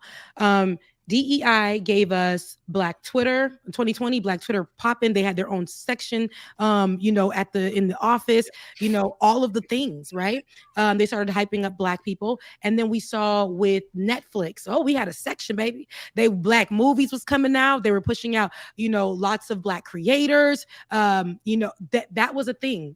Black voices. That's what, you know, we started seeing that as soon as, you know, all of that died down, just like maybe a few months ago, a year ago, baby. They was doing the watermelons, remember, at the candles, the watermelons and stuff. DEI. I don't know who was in the room with that. One black person, because that's what happens when you got one black person. DEI, but all those things. But this is what DEI is. All of the sudden, we seen all of the layoffs for those for those black sections in these big companies and these big names. Netflix dropped that whole Black Voices section, or where they had the people who were focusing on black content there. Those people that they just went away with that. And then section no more. And then what? The creators at Target, now they're just, it's not the same as it was a few years ago. Now it's curated, and people, it's just kind of like, we're gonna choose these 3 people each time now for the Target. You know, February month, Black History Month, because for me, Black History is every single day. But you know, and we seen with Twitter when the takeover with Elon Musk, he did away with all that stuff. But he wasn't the only one. I know people were upset about that, but other companies were doing the same exact thing. No longer did we need to have this. We see how Ron DeSantis is doing with anything that has to do with blackness at white schools. Let's take it away, because we don't need that. He's saying that promotes division, right? Switching it up. right? When it's supposed to be equality, it's supposed to be inclusion. And now he's saying, this is what DEI is. They don't take it serious. And that's what I'm like, the rollback of what it was, right? That now they rolled it back. We don't need it anymore. Because, we had the 3 years where we gave people blackness. We don't need that anymore. We don't need that anymore. The person that sued Starbucks, because remember, they were like the first ones to roll out with shutting down and having that diversity and inclusion meeting, the sensitivity meeting about how you need to treat Black people when they come in and get their coffees or whatever the case may be, or how those people need to treat our baristas, Black, like stuff like that, having those conversations. That man, a few years later, he got money. It's like there's this rollbacks. People don't think about it anymore. It's like DEI isn't important. So now DEI has become, the conservatives have taken it, and now it's become equivalent to the hard ER. So CRT woke. Yeah. It's all the same. Yep. So that's my take on that's why I don't like it. That's why I never did, because it never was serious to people. It just was something for them to do to say, our Blacks. Okay, we go hand in hand. We too have Black employees, and we treat them great. We put them in a specific department, and they're thriving here. Our one Black, right? That's exactly what it's just always been. It's so you're saying, Rebecca, it's the corporate equivalent of, we can't be racist. We have a Black friend or a Black person right here. See, we employ Black people. Person. That's exactly what it is. Oh man, I have Black friends. Yeah, I'll never forget this PhD program. I guess that I was a part of, and they were taking photographs. And they came all the way around campus to come find my Black ass because they can have a diversity and inclusion on the whole screen of the University.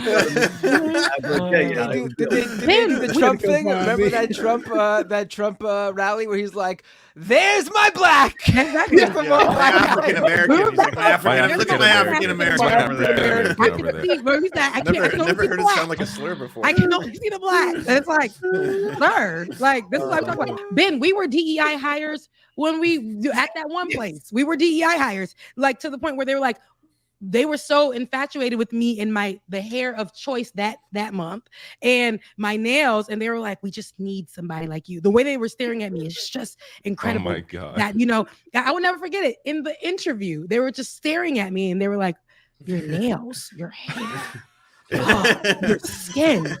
And then when we got there, they were like, we need our Blacks at the forefront. And we ended up taking over it. We had white anchors there, and they left, and the Black people was the one holding down that whole thing. So, and when we got too Black, and we started saying, you know what, let's do 2 Trump stories today, but let's talk about what the police are doing to Black people today. And they were like, oh, a little bit too much of that. It's getting a little Black. Oh my God. It's getting a little Black. Then we talked about Black Panther, which did numbers for that company. With that, we millions of views, and they were like, you need to stop right now. So like literally that place that dissolved because we were DEI hires, and the story evolved just a little each time she tells it, but it's essentially what she said is essentially yes. But it's actually worse, Rebecca. You forgot the best part. They literally came to us and said it's giving BET. Yeah. They said that it's giving BET. They said that. What? In a meeting, they pulled us to the side because they were so upset that, first of all, they weren't showing up. Benjamin took the reins and was like, hey, this is what we're going to do. This is how we're going to do it. So the show, like it or not, give Ben his props. He ain't put me on the marquee at that time, but now I am. Now your name on the marquee. Yeah, the show was mine. But then, I wasn't on the marquee or whatever, but Ben did create this. Ben created it and, did what he needed to do because they left it in our hands and they were just like, yeah, whatever. And we did take it somewhere. We got a great audience. We grew it. But so they shut it down during Black History Month. Yeah, during Black History Month. During Black History. They had a meeting with us and they came out of nowhere and they said, specifically to me, hey, some of our, stakeholders were saying, Rebecca, they watched you on mute and they said that you gave BET. And Ben was like, hold up now.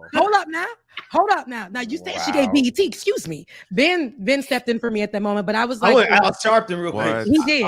The problem. Yeah, but they definitely say I said, but did they click me off of mute? Did you, as my boss who hired me on, what did you say on my behalf? No, she didn't say anything. First of all, she called herself Olive at the time. She is a person of color, but at that she moved in whiteness. She moved in whiteness. But she moved in whiteness, and I'm like, so for you to be an ally and you hired me on because of what I look like, what did you say for me in that room? And here we go, DEI hires. These people are not gonna hold it down for you in the room when other people are talking about you. They're not gonna hold it down. They know your skills. They know you're qualified. They know why you're here. You hired me because I'm a journalist. You hired me, because I'm Black. But when people are speaking about me, and as my boss, as you know what my qualifications are, you know I'm experienced for this, but you sat there in the room and you allowed these people to say what they thought of me by just watching me on. And she specifically said they watched me on mute. They didn't watch that the is segment. So unhinged. Yeah, it really is. Jesus. And they were progressives. Allegedly. They're the progressives in Get Out. Yeah, said he'd vote for Obama 3 times if he could. Ding, that's it. Ding, ding, ding. Yeah. But that was it. And here we are today, with no longer DEI for us and by us. And, that's just kind of how the cookie crumbled. Here's what it shows, though.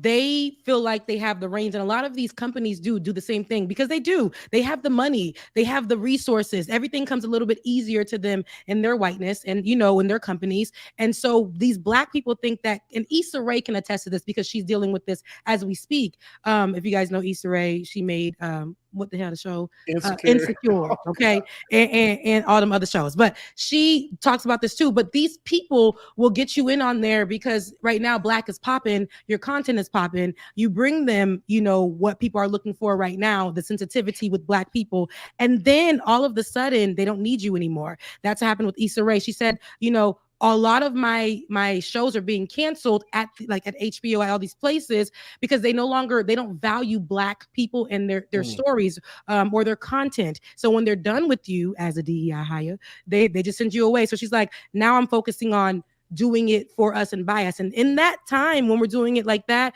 it doesn't get as much press, it doesn't get as much push, but we have to be able to sacrifice and hold it down that way with lower numbers or whatever, by still just holding it down by giving Black news. Because again, in media, us telling our stories has always been limited. So we gotta be the ones to be at the forefront of it. And regardless of if we got 2 viewers, or 2,000 viewers, or 2 million viewers, we're just gonna still have to keep holding it down in that way on our own. So yeah, that's my. They want the credit for being progressive and having these diverse hiring practices, but they just want you there. They don't want to hear about Black stories. They don't want actual substantive representation. They want descriptive representation, and that's really what a lot of it was about. With Google, for example, and Meta as well. They announced their DEI programs during the George Floyd protests, so they're trying to basically capitalize on that, elevate themselves, use it for good PR, and then a couple of years later.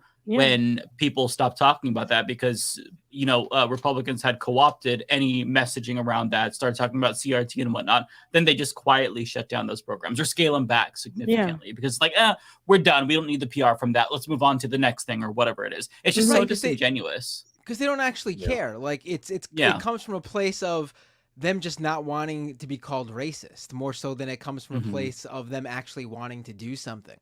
For them actually wanting to bring about some sort of change and make things more inclusive and share diverse voices. And it's the same with every form of watching, right? Rainbow watching is the exact same thing. You don't actually care about queer folk. You just want to sell flags, That's it. Shirts and stuff. It's they could have a gay person as a friend in a movie, but if you actually depict a romantic relationship, there's whoa, that's too much gayness. The audience doesn't want to see that. Kiss in a Disney movie. Come on. It's all surface level. Just they want to pat themselves on the back. We're progressives. We include everyone, but then shut the fuck up once you're here. Yeah. Brandy is, as we know, she was the Black Cinderella, the one that I know, the one that with Whitney Houston, right? I Is that the same recognize, movie? Okay, but yeah, the Cinderella. When I say remember Cinderella, that as a kid. when I say Cinderella, I'm talking about Brandy. I don't know nobody else. I know there was somebody in the blue dress before that, but I'm talking about Brandy. And so there's a show, and I forget the show, and I'm pretty sure you guys know it, but they're bringing her back on. They're gonna make like a movie on Disney Plus, and she's coming back on as Cinderella, right? And so I went to the comment section, and you know where I was? I was on the Book of Face. I was on Facebook, and so the people were having conversations in the comment section, and they were like I just for some reason knew she was gonna be Black. Somebody was like, in the 90s, bro, this was Cinderella. This is the same Cinderella, and they're just bringing her back because she's a Disney princess. This Cinderella, and they was a Disney princess, and it was such a big deal. So they're bringing her back, for this live action film because it makes sense. So there were so many white people so upset. I just knew they were going to try to make it Black like they do while adding gay scenes to television shows. They wanted to add some Black to the original Cinderella. They just were so upset about it. And it's the same outrage over and over. They were doing the same thing for Little Mermaid. I had to point out the Little Mermaid has canonically in other portrayals, including TV musicals, been non-white in multiple different portrayals. There's been different Little Mermaids, even in the cartoon.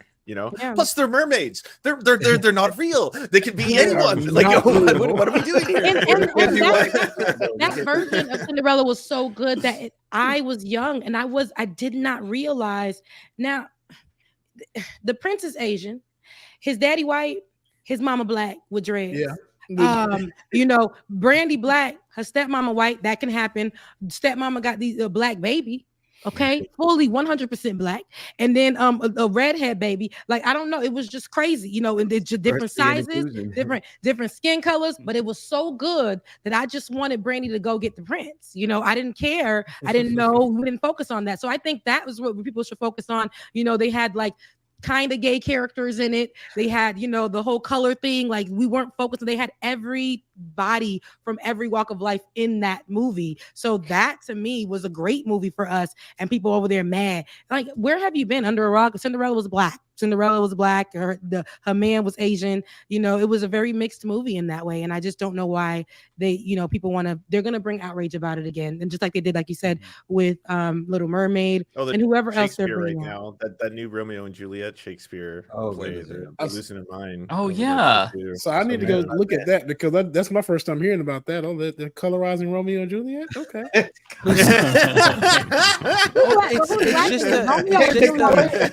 They're going crazy over that one, but the thing about that one is it's just the West End play in London. It's not even the movie. It's for the live theater version, which that happens all the time in live theater. It shows how little they know about live theater.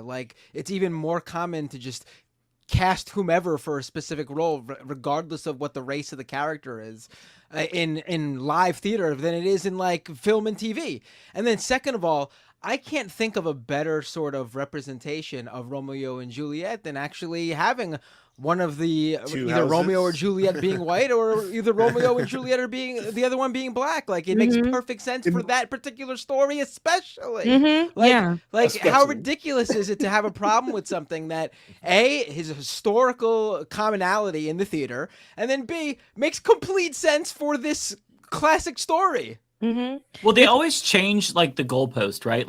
A couple of weeks ago, they were saying it was DEI, but now that by that, we all know that they just mean the N-word. Now they switched to no, we're not mad because she's Black. We're mad because she's not attractive enough. It's oh, okay. But you have the same conversation about any character who's Black or any character who doesn't fit into the box. And I don't like white people saying that about Black people anyway. You don't get to say, first of all, you're racist and you're saying she's not attractive enough or this person isn't attractive enough. Which is so disgusting. They're Black because they're Black, and that's the issue. So you're really just saying that person's a ER.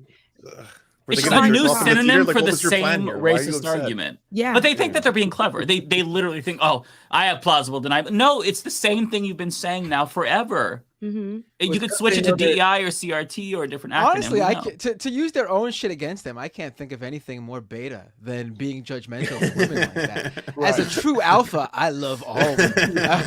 I don't care. I mean, it's so ridiculous. They are so ridiculous, and it's so clear that it's more obvious than ever. It's just purely driven by racism. Like, we always knew as people in this space, like, it's nothing new, but like, I feel like they don't even care about putting on like the show for like the normies anymore. They're just openly like being like, fuck it, they're black. I hate this movie because they're black. Like, I appreciate the racist of old now. I used to be, you look back and think of, Bull Connor or Barry Goldwater and like, but see, you look at Barry Goldwater and like, he was a racist who put a lot of time and thought into his racism. They're not even creative anymore. They just throw anything at it and see what sticks. That's true. The laziest racism imaginable. No thought. I saw it's not just happening like in the movie industry, it's happening within games as well. Like, there's a lot of heat around the Spider-Man 2 video game that came out last year because Miles Morales, of course, he's a black Latino Spider-Man, but then his girlfriend is in the game as well. And there's a mission with her, and she's deaf as well. So I thought it was a really cool mission because they depict it as if like, from her perspective, where there's not sound there, and you're helping another person with an art project. And like, no, we don't like that mission because it was boring, not because you were playing as a black woman. And there's another mission with Miles Morales where he's helping this high school guy try to fix up. I don't know what it was like. Turn the projector on or something. Yeah, he was helping. Yeah, he was helping him ask his boyfriend to homecoming, and they're like, nope, that was forced. See, they shoehorned in the gayness there. If it was, and it's just like there's always some bullshit excuse for your thinly veiled bigotry. A lot of this stuff, I think, is driven by algorithms. It's like you have one YouTuber, one or two YouTubers, like this is an easy way to get clicks, and then their focus on that generates other dipshits to be on Twitter or wherever and feed into it. And it doesn't help the fact that Twitter's a fucking cesspool that is not moderated at all. YouTube is moderated, but when it comes to like, it has to be overt and like, you have to be like, wearing a fucking swastika on YouTube to be taken off there. Otherwise, you're going to be okay. Like on Twitter, you get promoted. So they're not going to moderate your they're not going to moderate your criticisms of Spider-Man 2, which are just overtly racist or bigoted, because it isn't as overt as it needs to be for them to moderate it. Yeah. So see, they come on the show and they embarrass me, and I'm so sorry about this, y'all. For Benjamon Dixon and DJ Xxxclusive, they gotta go. Ben tired. He on here sleeping, and then DJ. You guys can go whenever you want. Sorry, don't feel like you're trapped here. They're not held. No, Rebecca trapped me. I was almost gone 30 minutes. I was like, you made it to the end. There's like literally 10 minutes left in the show. And DJ Xxxlusive saying he gotta go because they frying chicken, and I just can't. Oh, I'm jealous. I just can't do that. No, I'm jealous. Go, y'all leave. I'm here frying the good chicken. And say goodbye to people. Goodbye, y'all. And real quick, I did want to bring up the same outrage that they're doing is also the same thing that they're doing with Jolene, Beyonce's version of Jolene. Oh yeah, which is she changed the words to that, and is an amazing song. Ask Dolly Parton. She changed the words to it, but gave all writing credits. Okay, to Dolly Parton. To Dolly Parton, and just to make it easier, I feel like just because they knew, like whatever, but.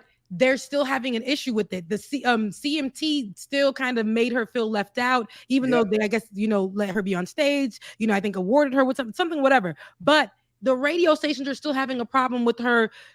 She did this, and when she said this is not a country album, I understand what she means by that now. She put country artists on there who do not get the recognition that they need, black country artists on there, because she knows that if she would have did this, she like this would help these people out, because they said that she can't do country, but there are artists that do country who are black. And if we take it even back, who really created country? We could really go there, but we're not. So, but this is why there was a reason why, but people are mad about it. There is an outrage about it because now they're claiming boots. Black people can't wear boots now. They're claiming boots. They're claiming cowboy hats. They're claiming like, oh, that is. Like, this is cultural appropriation. How are they wearing boots and how are they wearing hats? And there were never any black cowboys. They were like, are we serious right now? Like, they're upset about that, and so it's this selective outrage. And it's when black people do it, it is problematic. And so, you're right about that. You're right about that for sure. Y'all can go now because y'all just Yeah, I feel bad. We're keeping you guys here. Yeah, look, I want to stay, but I mean, like, they know what it is. I'm like, Jesus, I did they feel, give me I fried feel chicken bad in here? because It's I've not been me, but yawning, and I hate when I'm on somebody's show and it gets No, late. I know. I yawn. I'm tired on the show from the start, so don't worry about it. Oh, okay. I always I'm over here like, and I'm trying to like.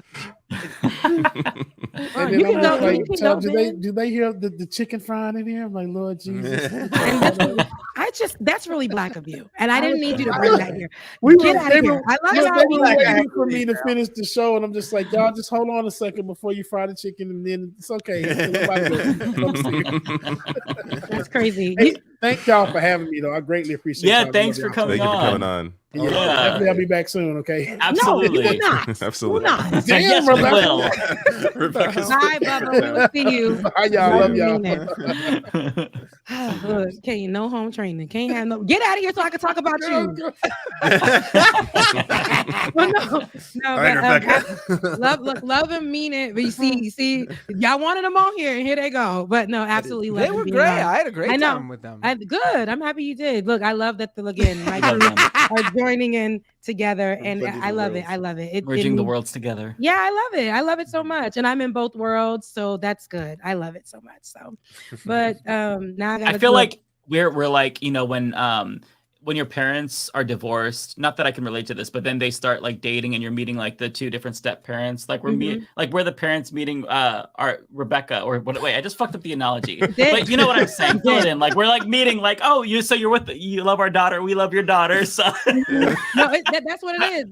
I definitely did not at all think like that at all. Crazy. Divorce did not come to my mind. I think it gives more. It got crazy. It got crazy, Mike. But I think it gives more like when you have your favorite TV show, and then they bring in your other favorite TV show, and then they like are in the same one episode. And it's just giving the vibes. That's what it gives. It's like that, that Ninja Turtles crossover with like other shows from the 90s that I can't remember. So I don't know why I brought up the analogy. You talking about divorce and stuff? Why? Why do you gotta make it? I'm actually the one. Every story's got to be tragic. I know. You see my mental space that I'm in. It's like, no, it's the first time meeting your kids with the custody battle. You come together. Oh my god, it's so much, so much trauma. Oh my! I don't know why it's so specific for me. No, I know that's a little specific. You talking to somebody, Mike? Look. No. You have to talk to somebody, baby. Yeah. You might have to talk to somebody, but I know that before I was gonna mention abortion, and only because I know it's trending right now, but because what they're trying abortion to do is trending. Yeah, right. Abortion is trending. When is it not? But of course, because it's something crazy. I know about the law that they were trying to repeal, or whatever it was that they were trying to discuss. But it criminalizes abortion basically for pregnancy unless the woman's life is at risk. And so what I've been seeing online is a lot of women sharing their stories. One woman was speaking about she was having, I think she had to have a D&C or something like that, and they wouldn't allow her to. So she then had to basically risk her life and go in, I think, and have a cesarean or something, still give birth to this baby that was no longer alive. And so, and now it caused her health issues, long-term health issues, as for them to try again and things like that, because she wasn't able to get the help that she needed. That's the Texas woman, right, Rebecca? Yes. Yeah, okay. And I've seen more testimonies of people underneath the comment section and things of that sort. And I couldn't imagine being in that position, you wanting a family, but right now, this pregnancy, you can't go through with it, right?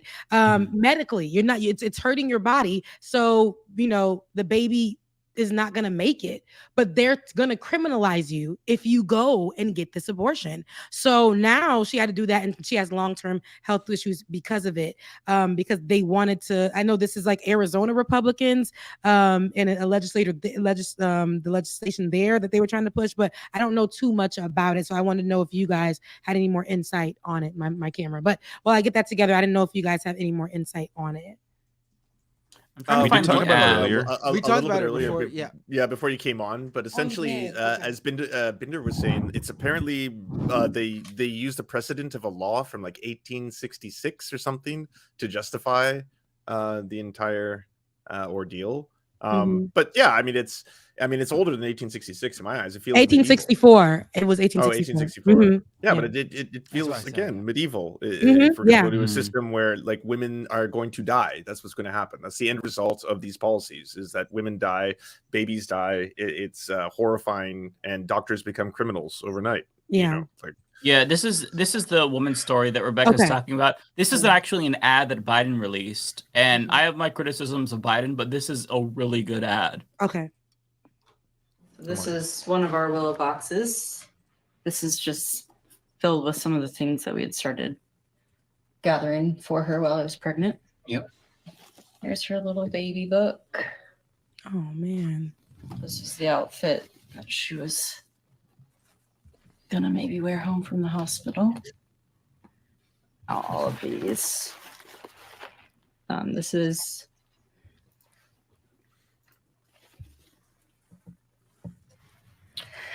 the blanket that she was in. Jesus.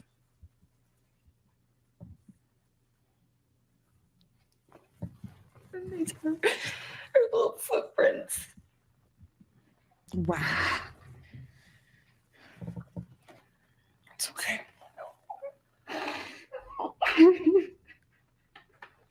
I'm Joe Biden, and I approve this message. That broke my heart into all the little pieces. Like I seen they were speaking about it and they were sharing her testimony and other people were too. But watching that, and of course, I know that was for Joe Biden to push his campaign, but that is like a strong case though. She's not the only one that probably had to deal with something like that. But imagine being pregnant, miscarrying, not being able, because they would criminalize you to go and get a DNC or whatever you needed in that moment. And to have that baby taken out properly to save your life. And they want to criminalize you for that. But then you ended up getting sepsis.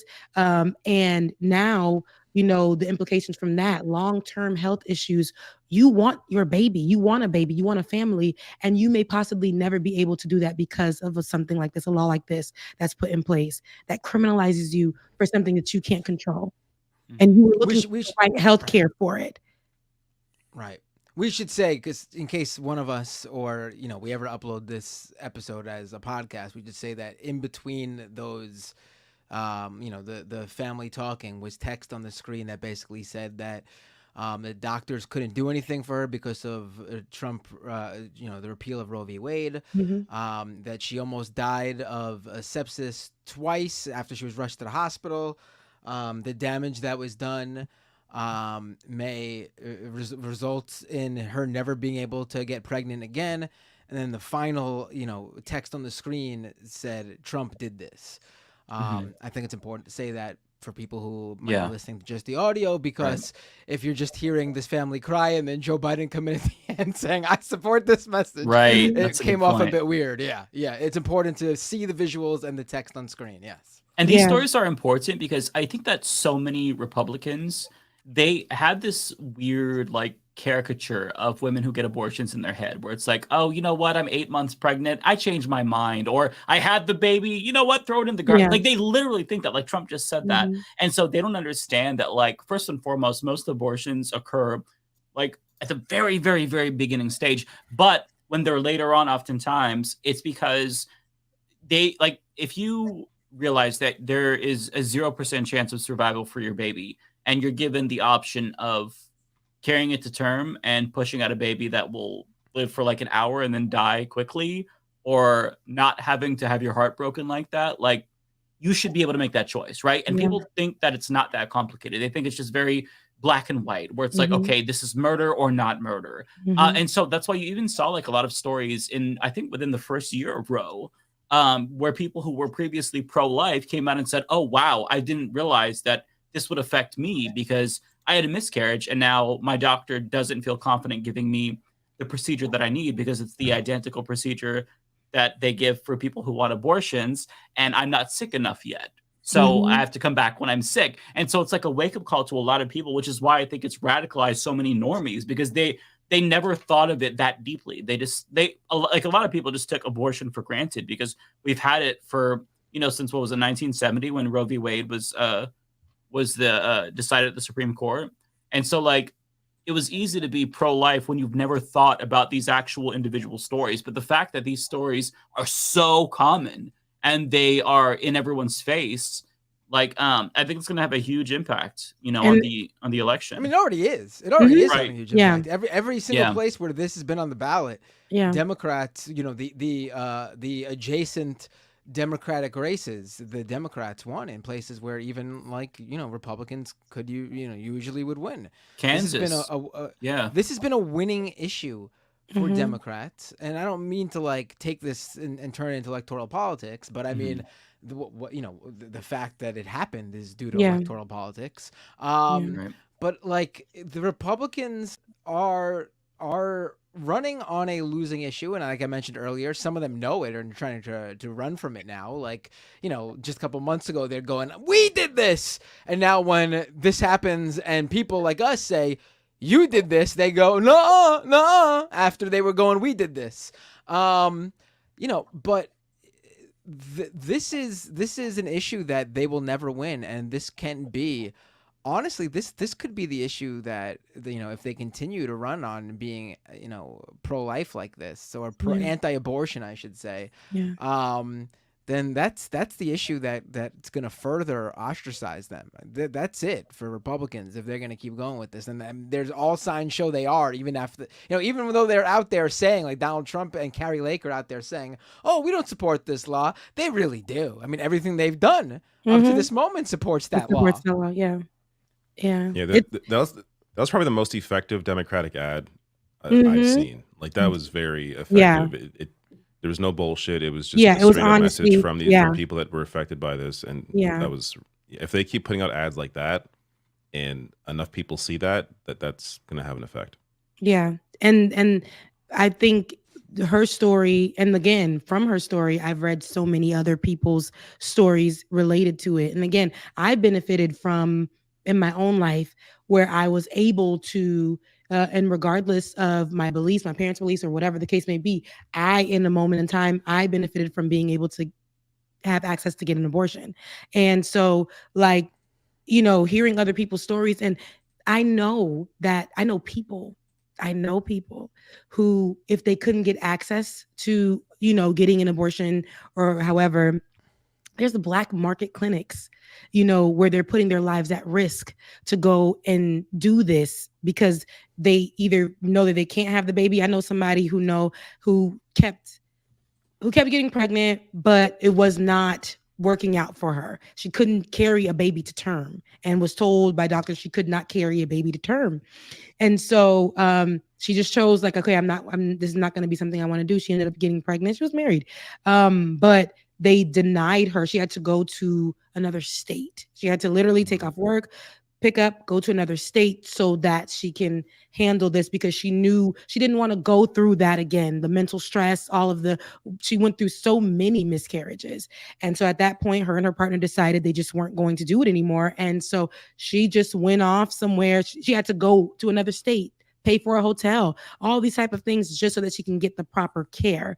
But I also know people who had to go elsewhere to who knows what pill they're being given, but they had to trust that this was the pill that they needed by somebody else having access to it. And in the black market clinics for this, they were getting these pills and just trusting that this was going to be something that was an abortion pill or whatever. But this is what happens. People are desperate, or people need this type of healthcare, and they're taking it away because they're choosing, you know, they're making it equivalent to you murdering a baby.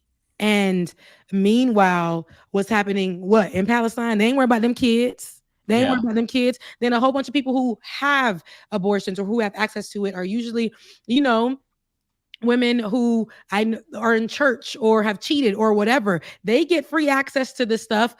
People's mistresses, you know, some of your favorite Republicans and them, they get to give them the access to these abortions or whatever. But people who actually need them for whatever reason, for health reasons, like this one woman who is not the only woman. She's not the only story. There are so many people like that. But this law limits people from getting the health care that they need. Now she has to suffer with long-term health issues for a family that she wants. If she would have gotten the health care that she needed in that time, she probably would have a family today.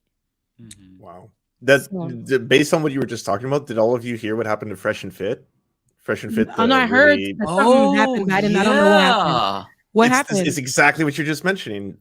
Fresh from Fresh and Fit ended up impregnating a sex worker, and the sex worker was DMing him, and we know now because she leaked all the DMs, and they've since admitted that this is all real. After impregnating the sex worker, she was like, "I want to have the baby, but blah, blah, I don't want to have an abortion." He's like, "No, I don't want to be a father. You have to have the abortion." Blah blah blah. When like on their show, the Fresh and Fit podcast is all about men got to take personal responsibility, all this kind of shit, all that kind of stuff. Like, Well, of course they're full of shit. Of course. Not when it happens to you. Of course. When was it the guy Myron who was like nearly teary-eyed, like going on a rant, Oh, like it was I amazing. support him no matter what? Like, Yeah. okay, so you're just all hypocrites. Shut up.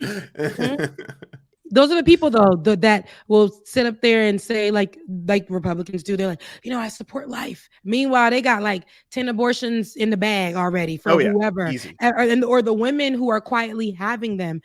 This is sometimes a situation of, hey, you guys are thinking that this is, we just are popping abortion pills. I don't care what, social media, culture, logistics, or whatever they do want to have those conversations. That's just a small portion of what people are in predicaments where they don't have access to it much. So they know if I have this child's going to come into a system. I can't give for them. I can't provide for them. This is going to, I don't want to put them in a system. They think about those things. So they know right now in the early stages, I'm going to go ahead and terminate my pregnancy. Rape happens, right? And now those are things that people are not considering. But there's life in this body. There's life in this person. It could be a underaged young girl who's carrying a child because of rape. And they're just like, but this is God's will for their life. Mm-hmm. But there's an option to give this person a life. Let this child be a child. But now here we are. But they don't see that. But for them, they can quietly and go make sure they take care of those things, but then and present themselves as something different and opposite. So I don't like it. I think, again, people can have their take on abortion, whatever. I once had my take on abortion as well, but then life hit me. And so, just knowing we need to be able to have that choice for whatever reason. But I think for health reasons, man, that shouldn't even be something that you take away. This woman's body was at risk. She could have died. And now she can't even have the life that she wants because of that. Possibly never being able to have a child. Look, she really wanted it. They were set up. They were doing all this stuff. And, she doesn't get a chance to really try again, with some kind of security because of this happening.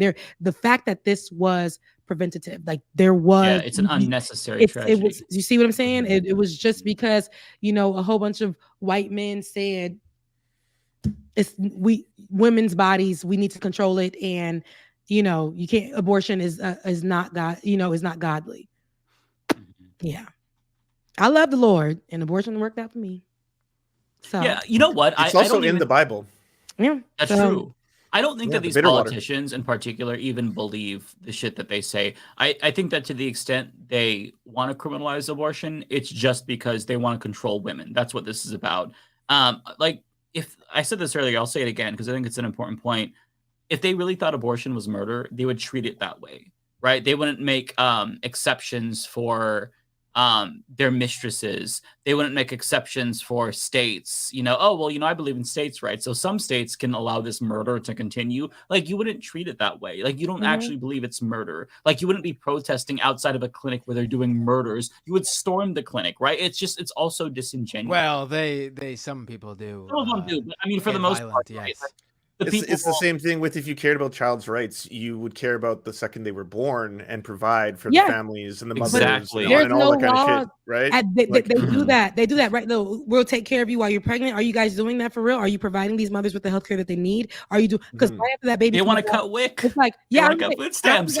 After that, they're like, yeah, you're on your own. We'll provide you with the resources. After that baby comes out, these babies are on their own. Some of them are put into systems. Some of them, it's ridiculous. Some of them are born with defects. It's so many different things, and they're not thinking about that. It becomes expensive for a poor mom to have to take care. Just think about that. They don't, and America will have this whole idea, oh, we care about the kids, America love the kids. And then all of a sudden kids come out and there's like so much that all these kids that they were saying you must have, will support you through your pregnancy. Then babies come out, ain't no help. There's nothing. There's nothing. It blew my mind like 2 years ago to find out that you have to pay to give birth in the U.S. And the average is $7,000 to $12,000. Very expensive. Yeah, because in Canada you don't pay out of pocket for your birth, right? Don't rub that in our faces. Well, I'm not doing the flex. I'm doing that because I was like, but that's insane to me how you can actually expect people to go bankrupt and yet constantly talk about how pro-life you are and how much the sanctity of birth and all this kind of stuff. It's going to cost you $10,000 though. Like if you only have like $400 in your bank account, how do you do it? What do? Do you just give birth at home? Do you just you just say fuck it? Do you like?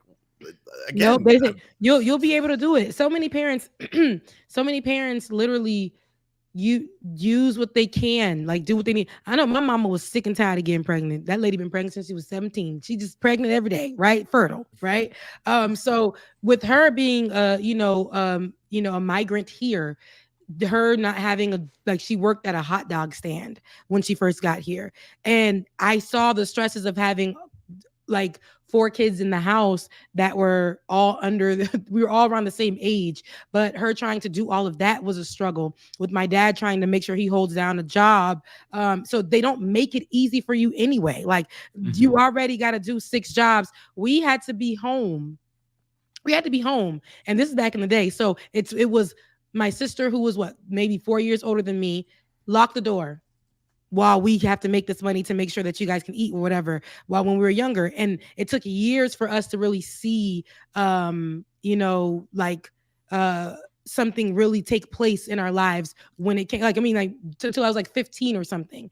But I know a friend of mine who was in the system. She came here to visit her family. Same thing. It was lock the door. They didn't have money to put the baby in a babysitter or whatever the case may be. And if we were at babysitters, they were babysitting us illegally. Right. So she went to the door and there was a caseworker. The neighbors told, and there was a caseworker, and my friend who was from Haiti didn't speak English at the time. The system took her. So her family was in Haiti. She lost contact with her family in Haiti because the system took her. And she's been in the system ever since in her whole entire life. She doesn't know her real last name.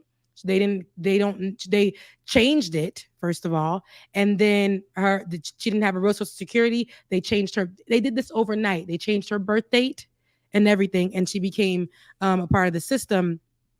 So they don't take care of kids. They just throw you in a system or whatever the case may be. America does not care about children. They want to act like they do. They don't care about people being parents for real. They want to act like they do. They will help you up until when that baby comes out, you're on your own. And then with kids, we're going to throw them into whatever system, knowing that these foster care people, they create trauma for these children, and they're just getting a check. And so it's like we're not really curating spaces for these kids to really go into somewhere where it's actually a fitting family. They're not going to do none of that work. It's just, this is a Haitian kid. Like, we took her away from her family. They don't give a damn. They don't care.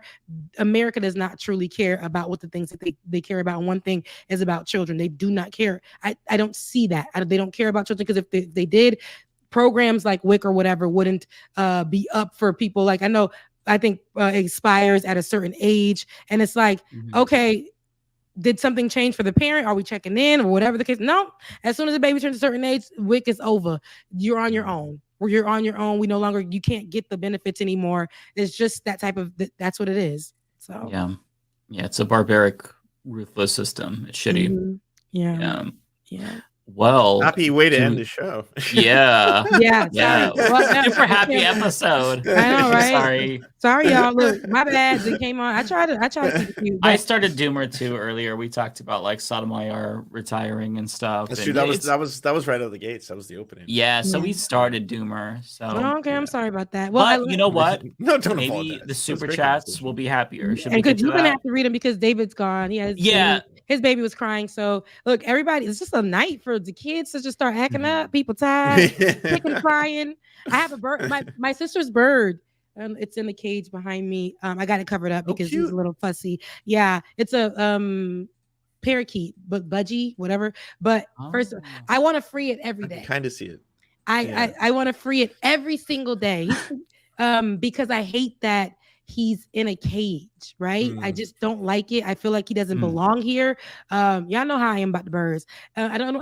Like he's native to Australia. Why would they bring this baby over here, like, and breed them and then create this baby? And then now he's in a cage and I keep him by the window so that he can get feels. Sometimes I sit him in the cage outside so he can get feels, but then I feel like he gets sad when he sees other birds flying and he has just so much room.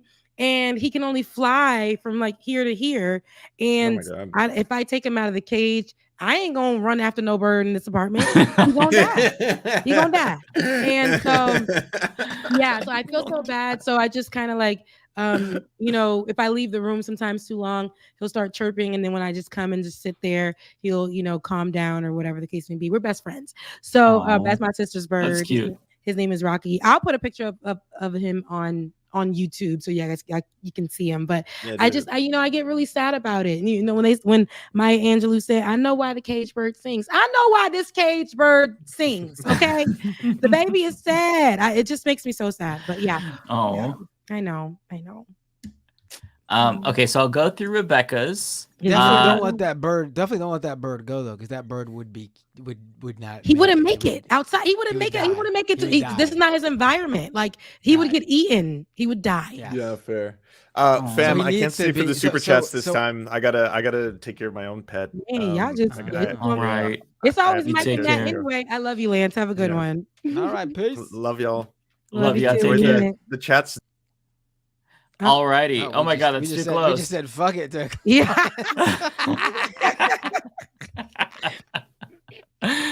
Okay, so this is the first one, Rebecca.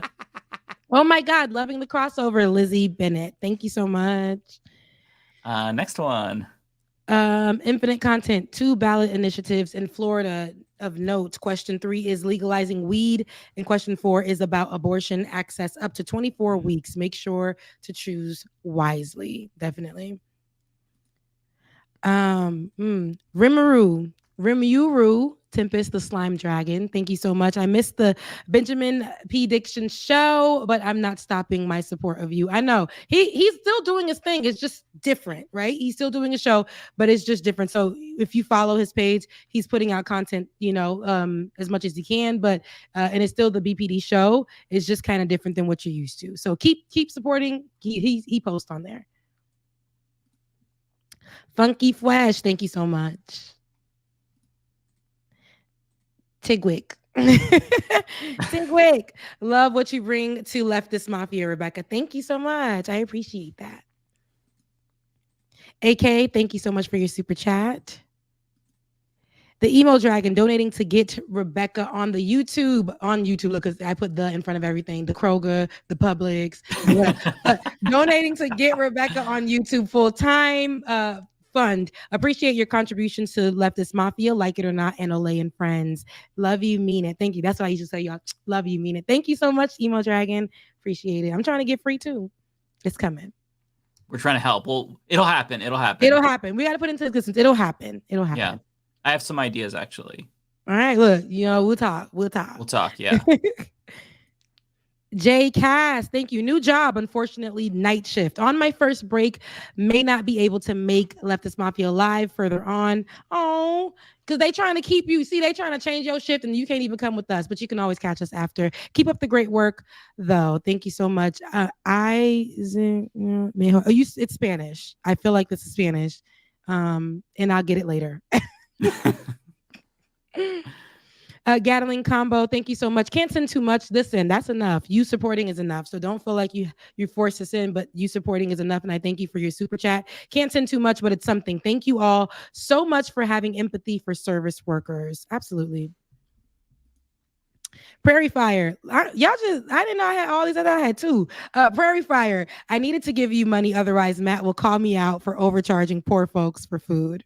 Prairie Fire. All right. So to give some context there, Kowalski called into my show last night and was telling me how you know, when the world food crisis that, you know, because of everything was going on, farmers here in the U.S. were doing quite good, and now that that's subsiding, and that's a positive thing for everybody else. You know, the farmers here charging their prices are coming back down to earth. So I was poking at him for taking advantage as a rich farmer in Nebraska, charging and taking advantage and upping his prices. See, so Prairie Fire, are you a farmer? That's what I'm picking up. He is a farmer in Nebraska. Okay. Yeah. Oh wow. So you were coming after Prairie. Well, thank you, Prairie. I appreciate it. And you know, am I poor folk? I don't know. But thank you so much. Listen, y'all know I'm not here for a long time, but I'm here for a good time. I did want to address, you know, people who are coming at me, you know, on the Twitter or whatever the case may be. They gave me a lot of love. I don't really post on Twitter like that. Who's coming at you? But because I posted a video. Listen, if y'all follow me on anything else, y'all know that outside of anything, I dress the way I dress. It is what it is.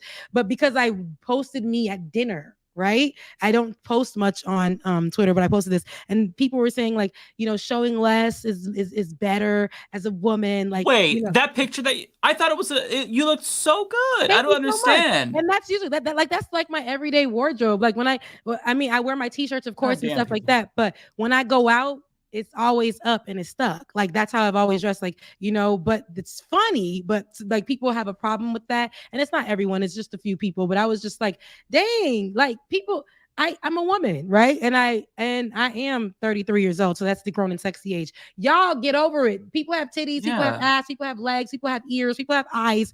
Get over it. Like it is what it is. What is wrong with people? They were mad at me. They were upset. Hey.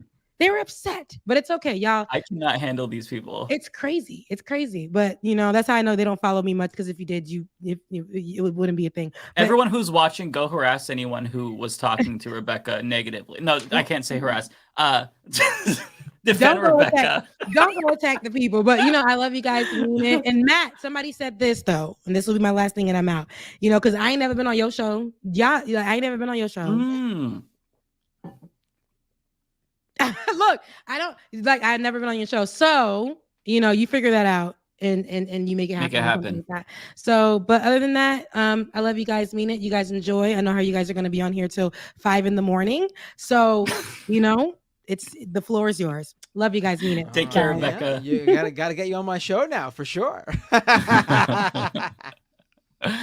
Okay, so we'll have to do David's too. Here's what I'll do. I'll just read them all.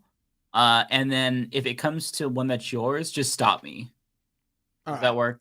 Just to make it a little bit easier. Like the mask, right? Like Jim Carrey in the mask. Somebody stop me. There we go. Okay. Narrator. That's for me. Narrator with a membership super chat. Member for 9 months. Thank you, narrator. Biden supported genocide for 6 months, but if he supports it for 6 more, I might not vote for him. That's the bar. 1 year of genocide, a leftist.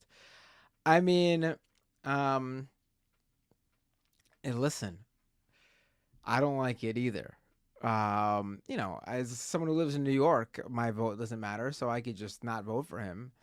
But if you are in a swing state and that's how you want to strategize and that's how you want to vote, I mean, you withhold your vote. And if he doesn't support it anymore, that's a reason to vote for him. I mean, it sucks, but that's what it is. You don't want to shame people for making that shitty decision in a swing state. You know, nobody wants Trump to win. And so if they're voting for Biden, you know, despite all of their reservations about that, like they're not happy about it. They're just doing what they need to do to stop Trump. Like I really don't think you should shame people for doing that. Like I'm against voter shaming when it comes to third parties, but also people who, you know, vote for the lesser of two evils. I think that people do what they can with the system that we have, and I feel like we really should give each other more like grace in that regard. And I mean, if you know, I'm not saying you give him any credit or give him any props, because obviously 30,000 plus people dead in Gaza. Yeah. But if his change of heart due to that pressure, I don't want to even say change of heart. If his change of strategy with Israel and Palestine is due to that public pressure, then I mean, I would say stopping another 30,000 people from being killed is a good thing. And certainly I don't think Trump would be pressured in that same way. Yeah, it's a bad situation either way. So, I'm really I'm pressing people to try to be empathetic, because it's, I'm not going to voter shame people either way. Like, if you are in a swing state, you're making a different decision than those of us in like deep blue or deep red states. So it's, it's tough. You do what you can. Infinite Content with $5. I had this idea for judicial reform: lifetime appointment but 10-year term limits for the Supreme Court, then back to a lower court, Circuit Appeals Court district. You know what? I like those kinds of ideas. Another thing that I saw as like an alternative was that like you don't have any Supreme Court justices serving longer than a year. They just kind of rotate between circuit court judges just randomly. But I like your recommendation too. I think that the current system is absolutely it's so stupid and ridiculous. Javier Ramirez with a $5 super chat. Hey Matt, love your show. Thank you so much, Javier. I appreciate it. I hope to be doing more stuff too, so there'll be more content to love soon. It'd be pretty funny if I start doing more content and then I get a $5 super chat during the first Leftist Mafia after I put out the new content, and it's like, hey Matt, hate your new content. Go back to what you were doing. Yeah, go back to what you were doing. Just the once a week live stream. That's all I want. This one I'm assuming is for David Doel. Ryan Lennon fan says Pierre Poilievre, our likely next prime minister in Canada, has voted against abortion repeatedly. Plus, why was a Canadian elementary school playing the OJ trial? LOL. Yeah, that's funny. For those who don't know, David Doel actually put out a video today. I watched it. It was really good. About the polls showing that the Conservative Party is probably going to have a majority in Canada. And young people support this, even though Pierre Poilievre, the leader of the Canadian Party, he's like against gay rights, against abortion. So they're voting against their own self-interests, but it's probably because like they also live in a first past the post system like the United States. Like they have multiple parties, but it's still winner take all. So that system kind of leads to those type of suboptimal results. Also, hold on, before you leave that super chat, I just want to say I too assumed it was for David Doel because of the topic of conversation, so I didn't even bother looking. But then as I was looking to see what my next one was, I saw that this was indeed for me. So thank you, was Ryan it really? Lennon fan. Yeah, thank you, Ryan Lennon fan, for the super chat, the membership super chat. Member for 9 months. Wow, appreciate it. Okay, Colt Dog. This is for me. Colt Dog Okay. with a super chat. I've been loving seeing Ben tear up the right on X. I gotta say. Sometimes I even see a Ben Dixon reply on Twitter, aka X, and I'm like, whew, he went there. He pulls he no holds nothing punches. back. Yeah.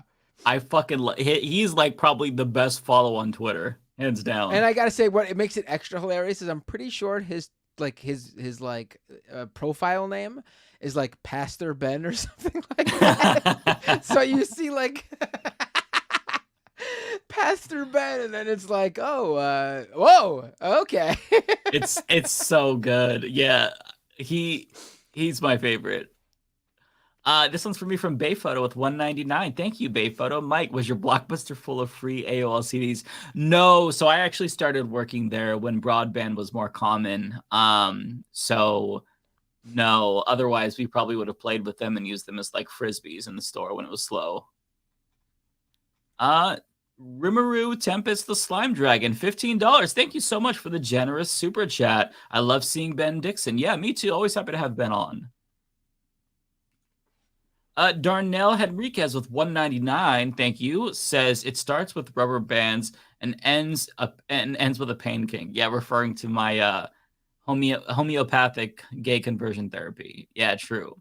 Although I didn't do the rubber band thing for more than like a couple of days because it wasn't really working, of course. Tony Rizzo, this might be for you. This is for me. Tony Rizzo with a membership super chat. The parasitic band of Dingus's podcast, the PBD, very good, I like that, featuring Waters, are upset over an amount of money that is a rounding error to them. Yeah, absolutely. That's true. Yeah, that's a really great point. I mean, 40K is 40K is like alone is not something you would live on, but 40K, if like someone was to give one of us 40K right now, it would be life changing. Yeah. Yeah, you're right. It is a rounding error. Yeah, it just like God, they're probably multi-millionaires. I mean, Jesse Waters makes $5 million a year. PBD, he probably makes about the same. Just God, so ridiculous, so unearned because they're so stupid. I think this one's for you too. Yep. Tokyo Hans with a super chat, 1,000 yen. I have no idea how much that equals in dollars. Probably $1,000. I got to assume $1,000. $1,000 super chat. Glad to see the eclipse/rapture didn't take you all. Sadly, it didn't seem to take anyone out on the right. The only person it did take out seems to be OJ for some reason. Actually, it did.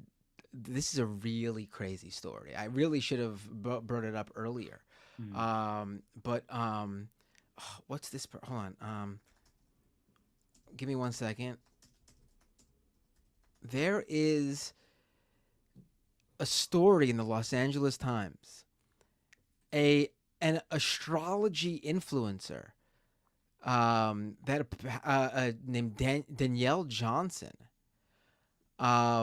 She apparently, and apparently she was a big figure on like Black Twitter. She has like over 100,000 followers.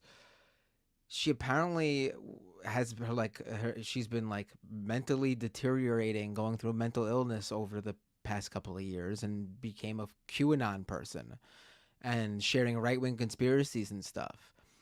And on the day of the solar eclipse, she thought something was going to happen because of it. She thought like Armageddon was going to happen or something. So she stabbed her husband to death in his bed, took her two kids in the car, threw them out of the car while she was driving, killing the baby. There was an older child and a baby. Oh my God. And then she crashed her car as hard as it could into like a tree, killing her. So because of the eclipse, and this woman suffering from mental illness, and the right-wing conspiracy theories she was reading online from the QAnon cult, she took out 3/4 of her family, including herself. Oh my gosh. So yeah, actually, someone did die, not directly due to the eclipse, but because of conspiracy theories surrounding it. That's a horrifying story. Yeah. Wow. Also, I'm not much of an eclipse guy. Like it happened, and my kids got the glasses at school, and we stayed outside to look at it, and they were excited about it, and it was like cool for like the split moment that like you see the moon in front of the earth, and that the black circle in front of the sun, like that was cool. I'm assuming if you were in like the totality region, it just going like completely dark for a couple of minutes during the day, like darker than it is when like clouds go by. I guess that would have been pretty cool, but like for me, I wasn't too, but I wouldn't like travel for it. I'm not like, there are pictures of people like on the floor, like having like an awakening and an out of body experience. It's just like, I just don't, it's just not, it's cool. It's cool. I think science is cool. I'm not a big space guy. I'm not a big space guy. Oh, really? I love space. See, in 2017, I was able to see it much better, and it was actually clear out. This time, I think, Pacific Northwest, we had like 20% viewing. I didn't notice shit. It was completely cloudy. But, I agree with you. I don't know why people make it out to be like some spiritual experience. It's just really cool. But, it's... Like that William Shatner thing when he went up with Jeff Bezos to space, and then he came back down. That speech he had really resonates with me. Like Like you look into space and like I to me like the that is not attractive to me. Like just nothingness. I'll experience nothingness for all eternity in a couple of decades. You know what I? Well, hopefully more than a couple of decades. Yeah, in a number of decades, you're not that old.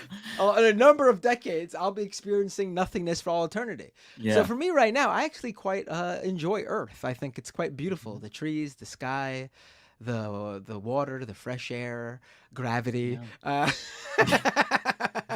Yeah, I understand like seeing Earth from space, that could really change you because you know you're seeing just existence raw, right? You're not seeing any borders.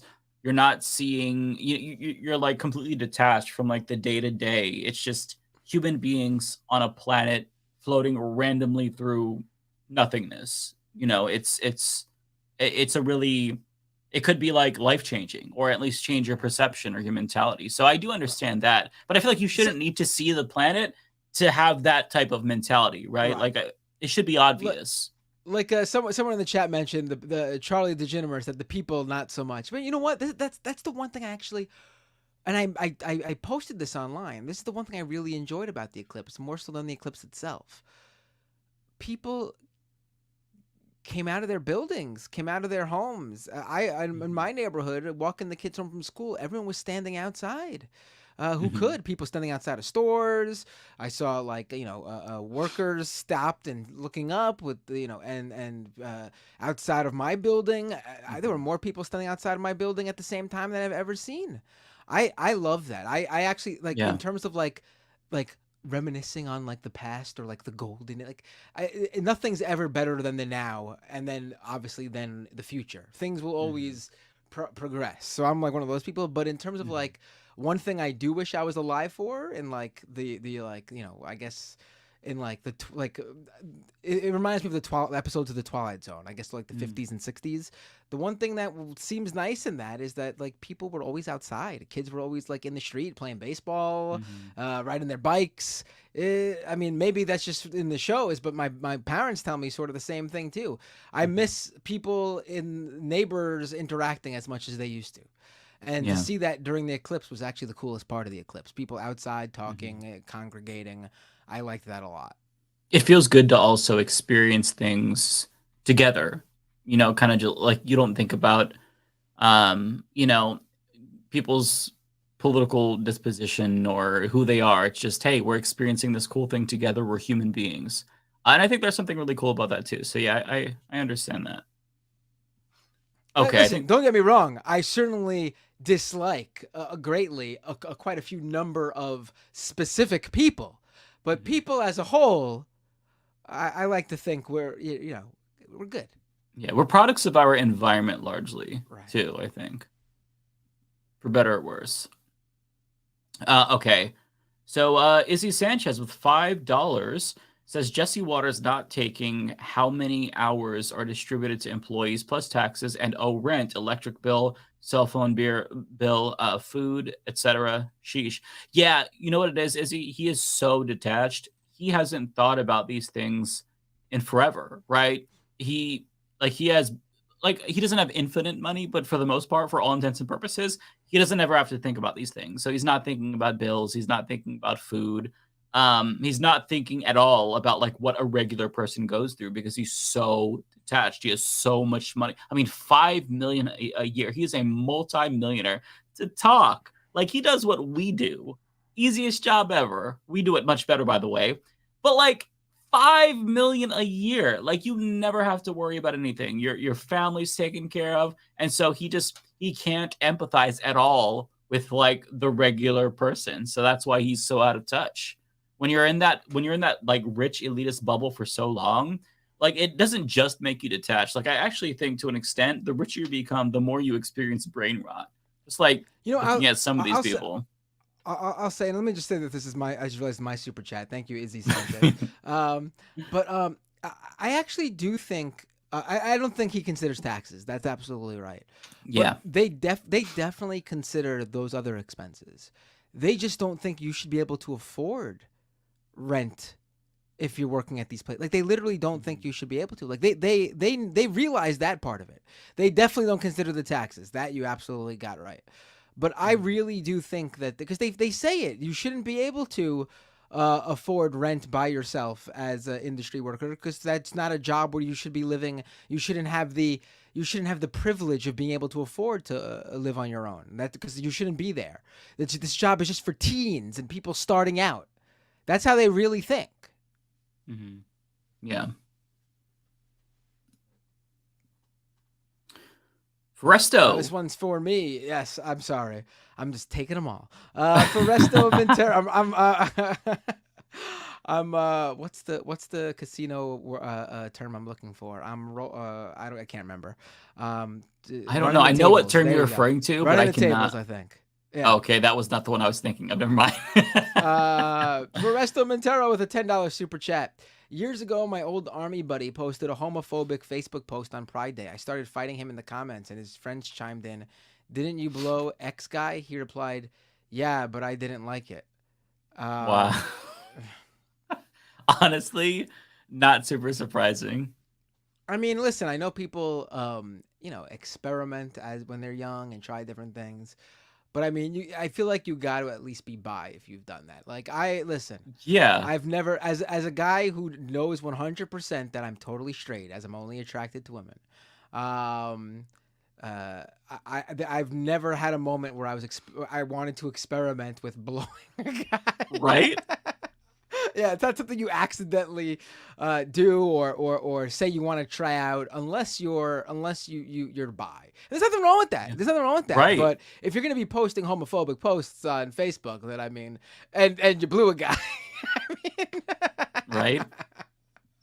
Yeah, it's like same for me. It's like, I've never experimented with a woman. I have no interest in women whatsoever. I'm a 6 on the Kinsey scale. Matt's probably a 1. I'm assuming. So like, there's going to be, I think, a lot of gray area, a lot of people in between. So yeah, if you were willing to do that, I don't think you're necessarily super straight. Hold on, Uncle Gumball though said, quoting as if I'm saying this, "Getting blown though, that's a different story."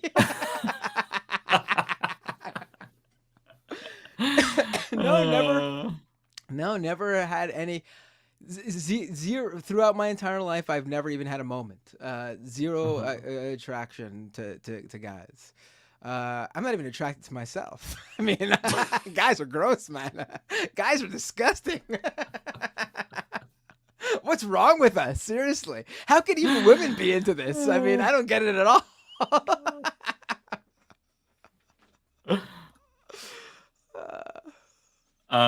Okay.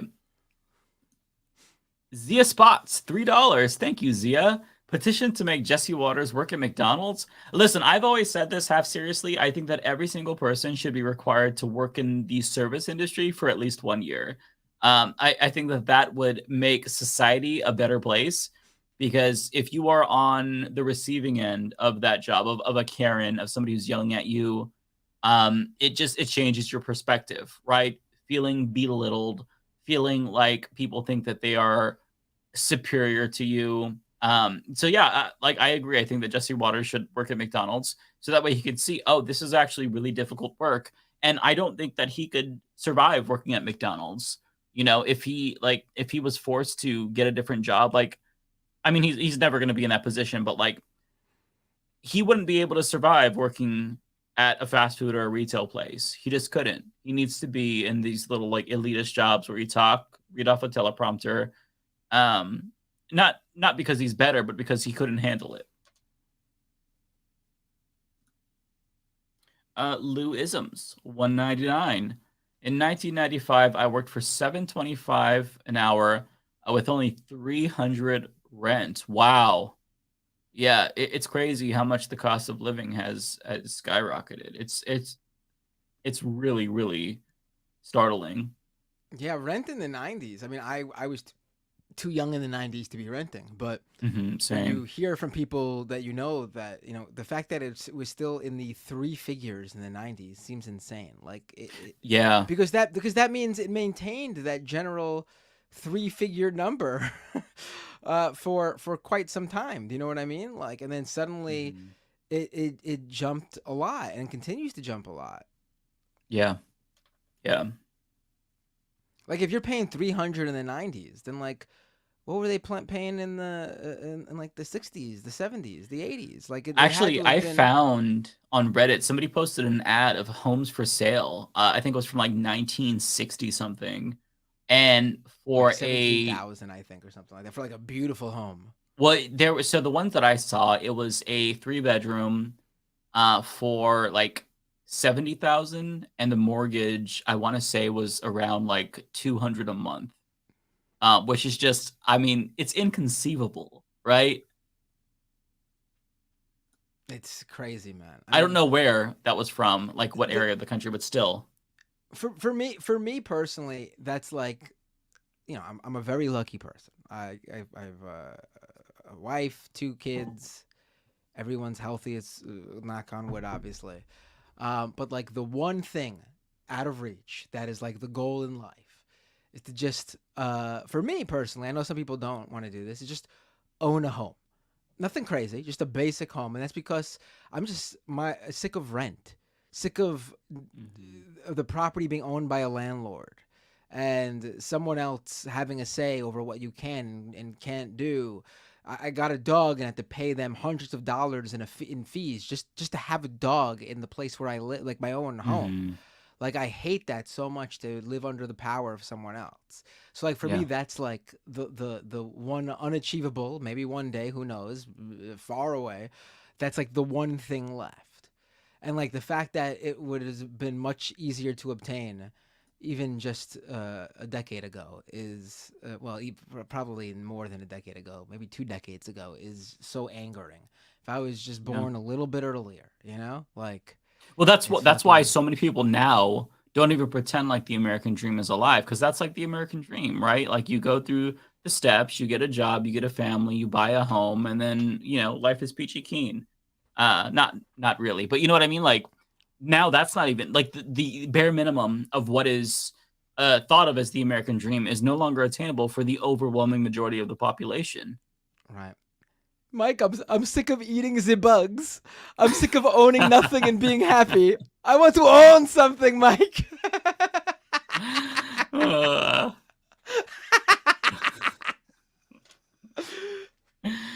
Okay, so this one is a membership super chat. This might be for you. Bay Photo, member for 9 months. Thank you so much. Jesse Waters doesn't even understand that hourly employees often don't receive consistent hours or have full-time status. So $20 times 40 is kind of wrong. I actually mentioned this.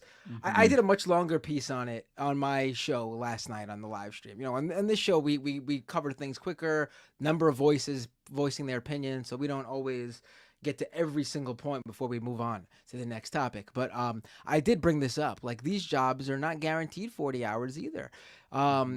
They could be working much less hours one week. You know, it's totally dependent on a scheduled basis by what their manager gives them. And while obviously they would be making more money, some weeks these guys are making, and gals are making much more, are working much more than 40 hours, like 80-hour weeks. And, you know, $20, 80 times 20, when you're working 80 hours, like, it's fucking ridiculous. Like, it's not worth it. Like, I mean, obviously they got to do it. They need the money, but it's not, like, for your health and everything, it's not a good thing to do. Yeah, we shouldn't be spending like the overwhelming majority of our days and most of our existence at these jobs making money for corporations. And that's just like, on principle, like, we should just have more leisure time. But if we're not going to have leisure time, we should also be able to fucking survive. And the fact that people cannot survive off the wages that they're getting, it just makes it so much more egregious. Like, how can you think that the system works? It only works if you're rich. It feels like you're working, like it's working, you know, if you're a rich person like Jesse Waters, but for the normal person, it doesn't work. Asa with $2. Thank you. Asa says, have y'all seen Civil War? I'm going to watch it soon. You know, I really want to see that. I might check it out this weekend. One thing that I saw that kind of gave me pause is they credit Andy No. And there was another right winger they credit as well. I guess they used Helen the footage something. or something. I'm not too familiar with her. She's some same. she's some British right winger, so you know, who knows what the fuck's going on over there. But they don't not just good credit stuff. Andy. They don't just credit Andy. No, they say he's responsible for some of the footage in the film. Which is so fucked up. Which means they paid him, which means they licensed the footage he takes from. And someone mentioned that Andy No actually posts a lot of footage that he doesn't own from other people. Yeah, I saw that. So they're wondering if Andy No even owned the footage that he sold the license to. So they're looking into that. Yeah, I was gonna see Civil War in movie theaters probably. I don't get to go to the movie theaters often. But this was one I would just go because it was just. I don't think the movie's gonna be good. I think it's gonna bother me no matter how much they say that you know that Texas and California team up to to do this. Right. But I am. I don't think I'm paying for the movie after seeing that. I'm not supporting that. I don't care. I'll see it when it comes out on streaming because my viewing it won't matter at all to how much they're paying for the rights for it. But I'm not giving my movie ticket money to them because that does count. Like your money goes in the overall total there. Whereas like when it's on Netflix or whatever, Netflix just pays them the fee and then it doesn't really matter otherwise. Yeah, I feel like it's gonna be bad. I'm really curious about it. But seeing the Andy No thing has definitely like I have reservations about seeing it and giving my money to that. If it was just like again, if it was just a credit to him, like a thank you to him, I would still be like, whoa, what the fuck? But they thank him for the footage, which means unless he gave it to them for free, which I highly doubt, and I don't think they would do that anyway for like just for making sure they were doing everything on the up and up so they don't get sued later on. They almost assuredly paid him to license the footage, and I'm not supporting anyone who pays for that. Yeah, which tells me that I already like my presumption was that the movie is going to be very like milquetoast centrist, like hey we should all get along or some shit like that. Now I'm actually thinking I wouldn't be surprised if the film was fascist. Like why would you use Andy No's? Like if you're making a piece. Without a doubt, they mention without a doubt. I guarantee you, 100%, they mention Antifa in a negative way in this movie, as if like they were part of the Civil War. I bet they don't like. I don't want to completely say what they don't, what they do and do, but do and don't mention because I haven't seen the movie. But almost assuredly, if they got footage from Andy No, then they're mentioning Antifa somewhere in the film. I bet. I might see it just to talk about it on the show, out of morbid curiosity. And again, if it is listen, as bad as I think. I don't care necessarily. Like, obviously, if it, movies that have right wing politics or have a bad message, it sucks. And I'm not necessarily a fan of. But if it's a good movie, I'll still watch it and like judge it from that perspective as well.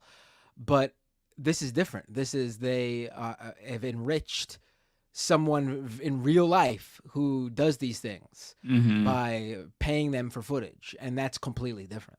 That's much worse if you ask me. Yeah. Charlie DeGenemer, the membership super chat member for 9 months. Thank you, Charlie. Hey, Matt, Annie Fitzgerald wants to talk about her run in Washington State to anyone who'd be interested. Yeah, I think she reached out to me on my stream. Let's get her on. If we're not I was gonna say we should. Washington State. Yeah. Yeah. I think there's a super chat from her too. Let's keep going, and I'll say what I was gonna say when we get to her super chat. Yeah, I was gonna say because she sent us a chat before to come on my show, but I'm not doing candidate interviews. But I think that Leftist Mafia interviews with candidates is much better because it gives them the opportunity to talk about their campaign and kind of just be themselves, which is what people want to see. So yeah, I would like to do that too. Let's see here. I think this one is probably for you or David Doel, but it's from Snack Panther. Not for me. Nope. Okay. He says GTSY, Bubba, and Ben. Let me go down. We have Asa Rosa with $2. Thank you, Asa. GTA 6 by far has the best hairstyles for Black representation. It's been a while since I've seen the trailer, but I'll check it out again. I'm very, very excited about that. Okay, Emo Dragon, member for 3 months. Thank you, Emo Dragon. Hey, Mike, hope you're well. See the article about how millennials buying groceries is splurging. Whatever we do, we're selfish / ruining society. Yeah, I haven't read the article, but I did see people talking about that, and it's so ridiculous. It was something to the effect of a new trend that millennials are doing, splurging on groceries or some shit. It's like, no, we can't win, right? Like we're either killing industries, killing the economy, or we're splurging when we're not supposed to. Like, it's just, I don't understand why there's so much hate for millennials, especially because we're not the youngest generation. Like, it's pretty typical for like older generations to shit on the youngest generation, but we're still being shit on. Like, get off our dick and balls. I completely agree. Like, that was my first reaction to the article, but there's parts in the article where, personally, I was just like, oh, you guys gotta shop better. There was this one person who was a single guy in his early 20s who said he spends like $150 a week on groceries, including like snack foods and stuff like that. And I gotta say, like, that amount of money is how much my family of 4 spends on groceries. So this guy is spending, must be getting good snacks and stuff. But you know what? At the same time, though, $150 on food. Like, if you're gonna spend money on something, please, food should be like the thing people should be allowed to splurge on. It's food. You should enjoy what you eat. And if you want to eat healthy, there are ways to be economical. Yeah, there are ways to like have a treat. Yeah, absolutely. Healthy food is often expensive. I think that a lot of us, it takes a while to learn how to shop wisely, and to not like waste money and to make food that lasts. But I think that, like, as you said, Matt, criticizing people over food, I just feel like it's so what's the point? Like, why? I don't get it. I mean, like I said, there's a part of me that, like, as someone who is I'm the guy who shops and is very strict about what you buy based on the best deal possible, because that's who I am. It was shocking to see a single guy spend the same amount I do on my family of 4.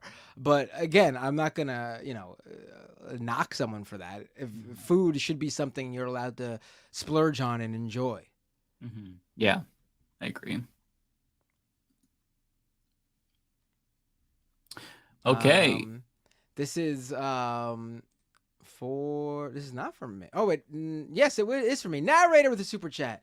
It would be a better ad if Biden put half the political capital into protecting abortion access that he has put into arming genociders. Oh, I agree. I'm sure people on this show will agree, but you know what? That ad will probably be to most normal people probably will resonate more. People don't pay attention to this type of stuff. They don't pay attention to policy. They don't pay attention to that stuff. They I mean, think about the questions that are asked of people when they decide who to vote for. Traditionally, maybe not with Biden and Trump, because but normally it's like, who would you have a beer with? Like, that's ludicrous, but that's how people think of these things. Yeah. I wish that wasn't the case, but that's American politics, unfortunately. We have Jacqueline Terrell, member for 9 months. Thank you so much. I believe this is for David Doel. That law in Arizona is from 1864. They didn't even become a state until 1912. Yeah, it was during the Civil War, before statehood, before women were able to vote. It's just so it's so ridiculous. They're just, I don't know what to say. They're clowns. They want to go back to that one. I just realized that one was for me too. Thank you, Jacqueline. Oh, okay. Thank you for being a member for 9 months. Really appreciate it. 9 months. Jeez. KD Dammit with a super chat. White cowboys were called cowhands, and African Americans were pejoratively referred to as cowboys. Interesting. I gotta say though, when I was first about to read this super chat, I thought I was gonna read it as white cowboys were called cowards and African Americans. But that's very interesting. That's very interesting. So this one was for Rebecca. I don't know if we read this one. I think I might have missed it. Oh. Does this? I'm not sure. $50? Wow. Yeah, I'm sorry, Andrew. If we missed this during Rebecca, I will let her know, but I'll read it just in case because it doesn't seem familiar to me. Lots of major events this week. Hope everyone stays safe and well. On a positive note, I got a new job. I can now leave a very crappy job for a hopefully less crappy job. That is awesome. That is really, really important. Good for you, Andrew. Yeah, that's anytime you could leave a shitty job. That's a good feeling. So good for you. We got a couple more from Andrew, actually. You got a super sticker, I think, and I got a super sticker. So we got two. Andrew. That's awesome. Mine says you are amazing. $20. Guy. Yeah, Andrew, thank you so much. Mine really says appreciate thanks for it. being you. Oh, I appreciate that. So nice. Yeah, thank you, Andrew. Someone must have got a really nice new job. Congrats. On the cowboy thing, I just want to go back to that for a second. I just want to say, you know, as a kid though, I got to say, I mean, growing up in the 90s, really, because I was born in 86. But I started watching Pee-wee's Playhouse as soon as I could, like I guess 3 years old, so that'd be 89. You know, Cowboy Curtis was Black Cowboy on that show, and seeing that as 3 years old, I thought nothing of a Black Cowboy. It was just, he's Cowboy. Doesn't matter. Lawrence Fishburne in that role, amazing, great character, great role. Paul Rubens, amazing, and obviously, being that it was his show, he cast Lawrence Fishburne to be Cowboy Curtis. I think, you know, it was super important to cast him in that role. I think he was one of my favorites on the show too. I mean, other than Pee-wee, Cowboy Curtis was cool. Is cool, I should say. Okay, so this is the super chat from Annie. I think it's for you. It is for me. Annie Fitzgerald with a $10 super chat.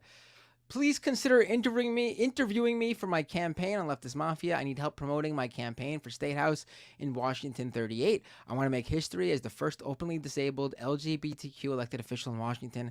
Annie, you did not need to send me a super chat for this, but we're going to make sure it is the best $10 a campaign has ever spent. Let's make sure they don't have someone booked for next week. The rest of the crew don't have someone booked for next week, and if not, Annie, you available next Thursday? Yeah, how do we you can email me, Annie, at mike@humanistreport.com. Or hopefully you can DM us on Twitter. I think we have to be following. I know I have to be following. Do you have open DMs, Matt? You know what? It's totally possible that Annie sent me a DM and it got caught in that stupid message requests folder that you don't get a notification for. Yeah, I've never checked. It happens to me all the time. Yeah. Look, I just looked. Yes, there she is. Oh, okay. There we go. So we can coordinate. So I have your. I will. I'm gonna message you right now. It can't be I can't think right now. So it's just gonna be, hey. Let's see. I'm gonna just say, hey, are you available next Thursday? I'll check if we have an open slot on my end. Oh, she just actually emailed you too. This just came in. Check your email, Binder. Emailed you. Okay, we will make it. We'll make it happen, Annie. The thing is, like, I'm on Twitter all the time, but unless I don't know how they choose what gets in the message request folder or not. But if it goes into the main folder, I'll get the notification and I'll reply to you. If it goes in the message request folder, there's no notification. So I don't know it's in there until I just decide one day to check. And I forget to check that a lot. I don't know if I even have a message request folder. I think I just have DMs turned off from people who I don't follow. That's probably what it is. If you don't have a connection with them, they probably put you in the message request folder. Okay. Yeah, because I don't want DMs from people on Twitter. I don't want to see the slurs and the bullshit. So I get that on Facebook enough, and I don't look at them. So that's why if you can't contact me, that's on Twitter. That's why, unfortunately. I see the email too, Annie, completely unopened in the middle of a bunch of other unopened email. I'm sorry. Yeah. But I DM'd you We're gonna make this happen. I don't think we have a guest for next Thursday. I don't think so either. If we do, we can still bring Annie on. Even if it's just like a half an hour segment or something, we could still bring her on. We can make it work. This is from T-Types. No message, just a red and a black box. Oh, that was for me. Thank you, T-Types. Member for 9 months. I love it. I love all these. I think 9 months has got to be when I turned the YouTube memberships on because there's so many 9-month members. T-Types with a $5 super chat. I'm doing my taxes right now and using your show to dissociate. Yeah. Taxes are not fun to do, but you know, you're getting something back. Got to do it. And you're one of those folks who waits to almost the deadline. I respect that because you're getting it done. I used to be the guy submitting it at the last minute, but this year I need the tax return immediately. Yeah. Okay. I think this one might be you. Old man house phone with a $10 super chat. I love everyone here except David's fast chat. I watch on Friday so I can 2 times it. By the way, Binder, give this to Rebecca and Lance. Good seeing Benny Purcell and DJ X. How do you say his name? Xxclusive, but with 3 X's. Got it. DJ. Well, they put DJ X3C. Oh, DJ Xxclusive. Oh, okay, got it. Never miss an episode. Oh, I love to hear it. Thank you so much. That's awesome, old man.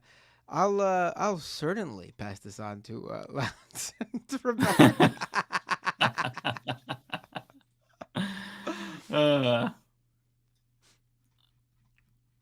This one's for you. Tokyo Hans with a super chat. Make sure to interview Annie Fitzgerald, who's running for State House in Washington 38.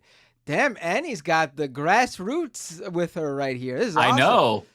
Good for you, Annie. This one's for me. ABS, Anonymous Bastard Society, with $8. Thank you. Did you guys talk about Trump's failure to make bond? We didn't, but that is... So my thoughts are mixed on this, right? So for those who didn't hear, he's failed to make bond, and now his assets can be seized. The money in his bank account can technically be seized. And the reason why I feel mixed is because even though that's a possibility, I just still can't fathom them doing this to a former president, a rich person, right? Like seizing his assets. I'll believe it when I see it.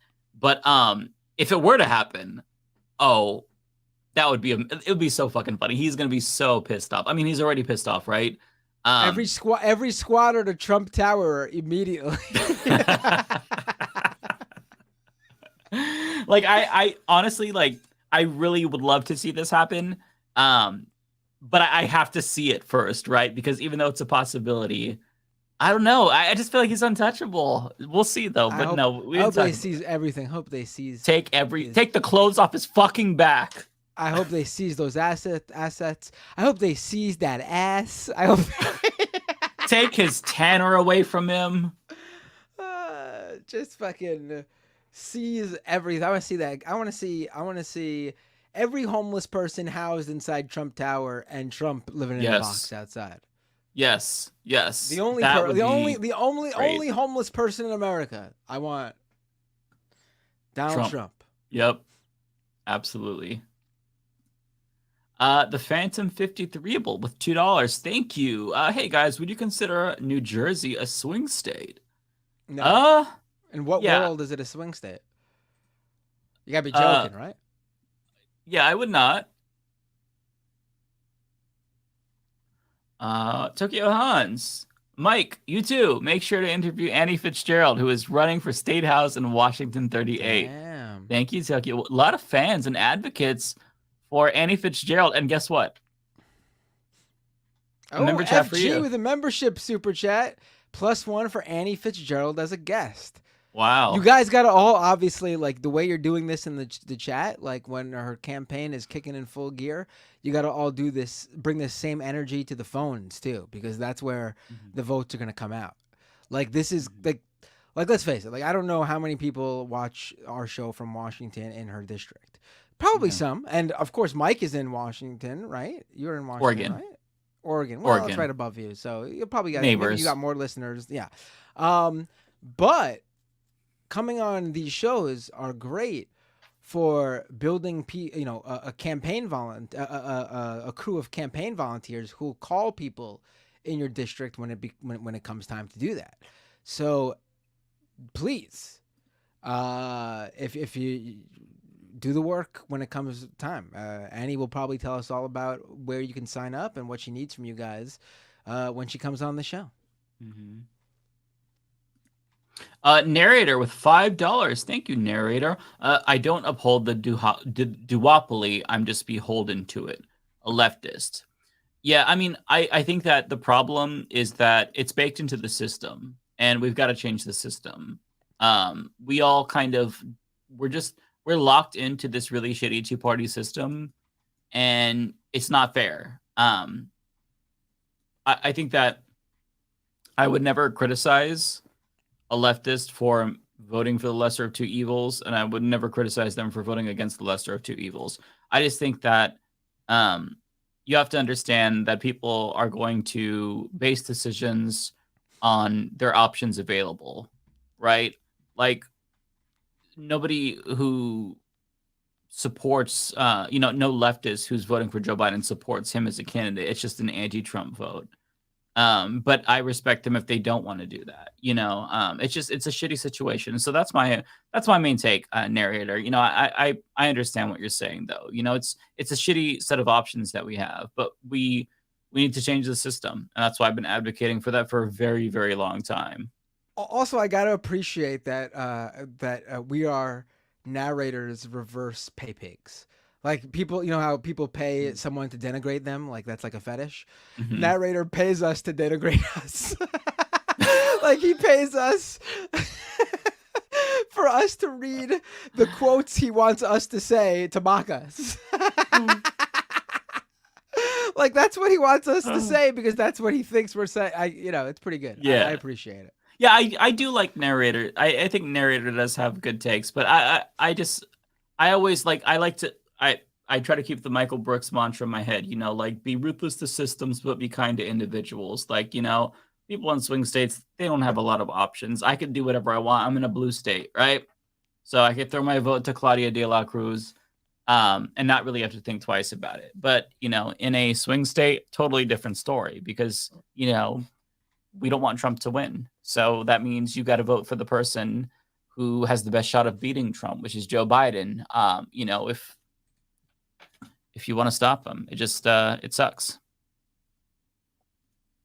No way, $9.99. Thank you so much. Do you think the abortion ban is more so government response to us experiencing decline in birth rates? I don't know. I think that birth rates, like, if they want to fix that, all you do is you actually fix our immigration system, because declining birth rates first of all, it's not an issue. It's only an issue in an economic sense because you need the population to exponentially grow in perpetuity if you want profits to continue growing exponentially in theory. But this is just Republicans got what they wanted, right? They played the long game. It's been a 50-year battle ever since Roe v. Wade was decided. They've been trying to get it overturned, and they made it happen. So I think it's very, what you see is what you get here. There's no ulterior motives. They don't think women should have reproductive rights. Okay, I think this one also for me. Thank you, the bitey face puppy guy, $20 Canadian. Appreciate that. Instead of complaining about $20 an hour, Jesse Waters and PBD should just be thankful they are not being sent to a re-education camp or the gulag, right? I mean, God, I'm so sick of hearing rich assholes talk about what, like, people who are less fortunate than them deserve, because they certainly don't deserve to be in their positions. Oxpecker with $2. Thank you. Mike, would you still be pro-choice if you were a Krogan? I would, just because I'm very principled. All right. What's a Krogan? Okay. A Krogan is a species of alien from the Mass Effect video game series. They're like kind of like a reptilian, but like big and brawn, like very, very big.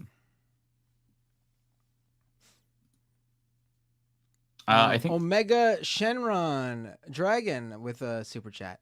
Fallout show has Rappaport. This is not a drill. Wait, like the Fallout show isn't that like on Amazon or something, right? Or right, yeah. Netflix? So that's wait, it actually does have Rappaport? Why would they have Rappaport in it? Michael Rappaport is in Fallout. He's getting work?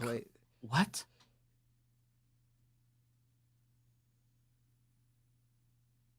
Why? Oh, that's gonna kind of ruin it for me. Yeah, he shouldn't be getting work anymore, honestly. Yeah. I think this one's for you. Balthazar 228 with the super chat. Does anyone know what happened to Lance's website? No, something happened to Lance's website. I don't know. Maybe it went down. Maybe he doesn't know. We gotta let him know. It's Maybe he has to pay his TV, right? Yeah, maybe he has to pay his server fee. Pay your bills, Lance. No, I'm just kidding. I don't know. Okay. Next one for you. Mark with a $10 super chat. Here is for your first home deposit. I appreciate it, Mark. I appreciate it. I guess if I was a mouse, this would be a good down payment. But no, I appreciate the super chat and very funny. I appreciate. Oh, somebody in the chat says Lance's website is no more. He's not with White Leaf anymore. Okay, I remember that. Yeah, so he's not with. Wait, what happened with White? What happened? I think he said why a while ago. I don't want to speak for him, but he left whatever. Whatever. I think it was a co-op that he was with. Yeah, it's the people who do the who run like the website for like Vosh and Keffels and Dylan Burns. Okay. They have like that private chat thing. Like I totally forgot about that. It always confused me, like that there was so many. There was a Twitch chat and then the private chat on their website. There's just too many chats. Right. yeah. I'm a simple guy. But I don't know. I don't know why. I don't know why Lance left though. I have to ask him actually. I'm interested. Okay. Okay, we got two left. One for you, one for me. This one's for you. Tokyo Hans with a super chat. As your very first YouTube member, I can confirm. Yesterday was your 9-month anniversary of YouTube memberships. Oh, thank you so much. I had no idea. I appreciate it. Okay. Chris Corcoran with $5. Did you see J.K. Rowling said she wouldn't forgive Daniel Radcliffe and Emma Watson for criticizing her transphobic comments? So I didn't see the article. I saw the headline, which is so funny because so many people responded saying they didn't apologize to you. So there's nothing to forgive. They're not asking for your forgiveness. They said that you had a bad take. They disagreed with you. They're not apologizing. It's so funny because she is so narcissistic and self-centered that she thinks that they're like even willing to, I guess, apologize. I mean, who the fuck do you think you are? Also, why would they even need to like even from like let's just say like they felt like they had to from like a relationship, like a business relationship stand, like why they have no business with her. Like they were in a movie that was based on her books. Like their career does not overlap with her at all after that movie was done. Like it's not like they need her for anything. It's not like she's a movie producer or a big movie producer that they like. I mean, I know she's in that world now because Harry Potter was such an important franchise, but she's not like a major player. They get plenty of work without her. First of all, Daniel Radcliffe clearly is one of those actors, and I always respect when an actor does that. They have that huge breakout role where they make more money than they could ever imagine, and then they just take roles for the love of acting, like roles that appeal to them that might not even be high paying. Like he does mostly like live theater now because that's what he wants to do. He wants to hone that craft. He enjoys doing that. And like, I totally respect that. Yeah. And like Emma Watson, she's like beyond like just like an actress now. She's like an iconic like Hollywood star. Yeah. I think that she probably believes that she made them or something, but like, no, they made Harry Potter what it is, right? Like your books were trash and the movies made them good, filled in the shitty little plot holes, disregarded the dumb shit. And like they're the ones who made it popular. Like when people saw Harry Potter when they were kids and loved Harry Potter, it wasn't because of you. It was because of the characters on the screen that they saw portrayed by Daniel Radcliffe and Emma Watson. So she needs to get over herself, but she is high on the smell of her own fart. She lives in her castle, so she thinks that the world revolves around her. But she's just even politics removed. If you're just like a normie who has no idea about who J.K. Rowling is or whatever, she's just the name on the Harry Potter books. When you think of the Harry Potter series, you don't think of her face. You don't know what she even fucking looks like. You think of Daniel Radcliffe. You think of Emma Watson. That's who you visualize when you think of Harry Potter in the movies. Yeah. But I mean, she's unhinged. She is now resorting to Holocaust denial to be transphobic. So, it doesn't surprise me that she's now trying to instigate beef with them, I guess. I need to know, like, if she was asked about this or she just kind of spontaneously decided to say she wouldn't forgive them. But she should go fuck herself. That's what she should do. She's so unhinged. Okay, we got 2 more that came in for me. Narrator with $2. Oh, right. I'm a little piss boy, a leftist. Love you guys still. I love you too, narrator. I think that your feelings are absolutely justified, and I agree with a lot of what you said. But I try to be more kind to folks who don't have a lot of options because it's just a shit situation. We're all victims to the system. It's a terrible system we live in. Very good last minute super chat. I genuinely love. Yeah, but on the note of piss, we have JCass with a $2 poo poo and another $2 JCass for pee-pee. me. There we go with a $2 pee pee. Good night.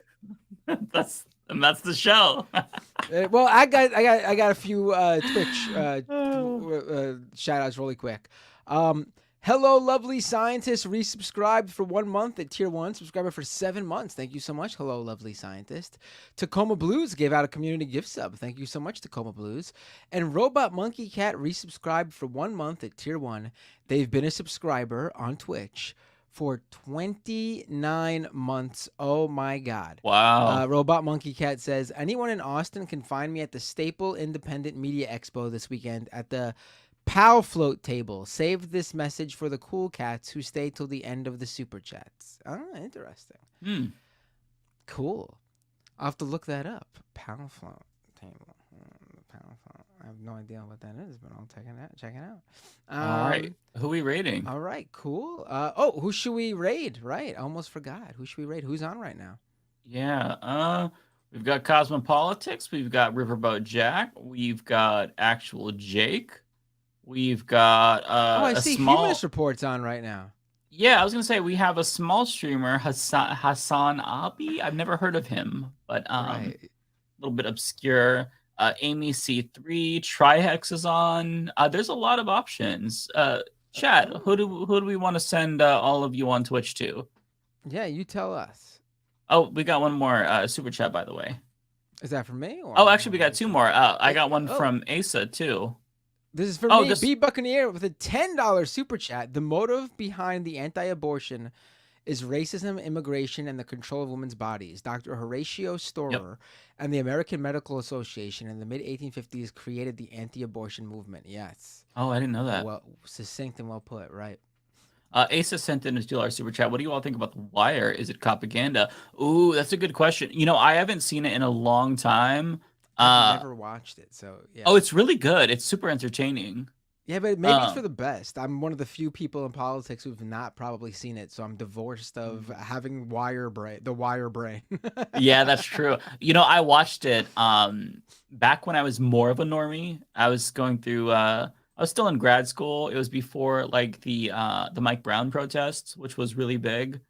Like we were all talking about it at college. So I don't know if I would have picked up on the things then that I would now. So if I have time, I would like to rewatch it just to kind of just to see if it is propaganda. I think just like trying to recall, I'd say, yeah, there's a lot of elements about it that is propaganda, but I can't say because I need to rewatch it. But I mean, there's honestly, a lot of great characters in it though. Most shows that have cops in them are propaganda. Like the entire Law and right. Order series, even the ones where like the cops are are clearly like doing stuff they shouldn't be. Like, what's the Chicago one? Chicago, whatever it is, and like the cops will take the guy downstairs and beat them up in the basement or whatever. Like, but it's always for the greater good. They're doing that for it. Like, it's if you're doing a cop show, it's usually propaganda. Like, I don't know if I could think of one that isn't. Okay, so somebody in my Twitch chat recommended that we raid Jason Society. He's a chill cannabis streamer who also covers leftist politics. Who is this? Jason Society. I'll put it in our private chat. Oh, I think I've rated Jason Society. Oh, okay. I've never rated Jason. I just put it in our private chat. All right, Jason Society. So should we do Jason Society or let's do Jason? What's everyone think? Yeah, let's do Jason. All right, cool. Let's let me pull him up. Hold on. Jason_Society, right? Yep. Thanks for the recommendation, DJ Dub. Oh, it says invalid username. I see it. Jason_Society. Oh, let me try that again.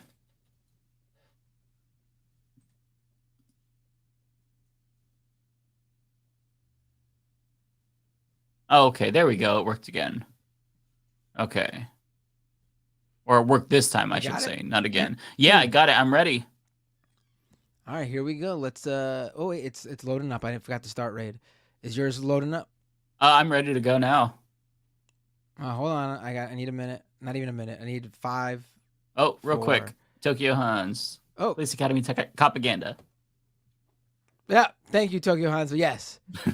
All right, that's it for this week, folks. Enjoy the raid to Jason Society, and we'll see you all next week, right, Mike? Yeah. All right. All right, peace. Take care, everyone.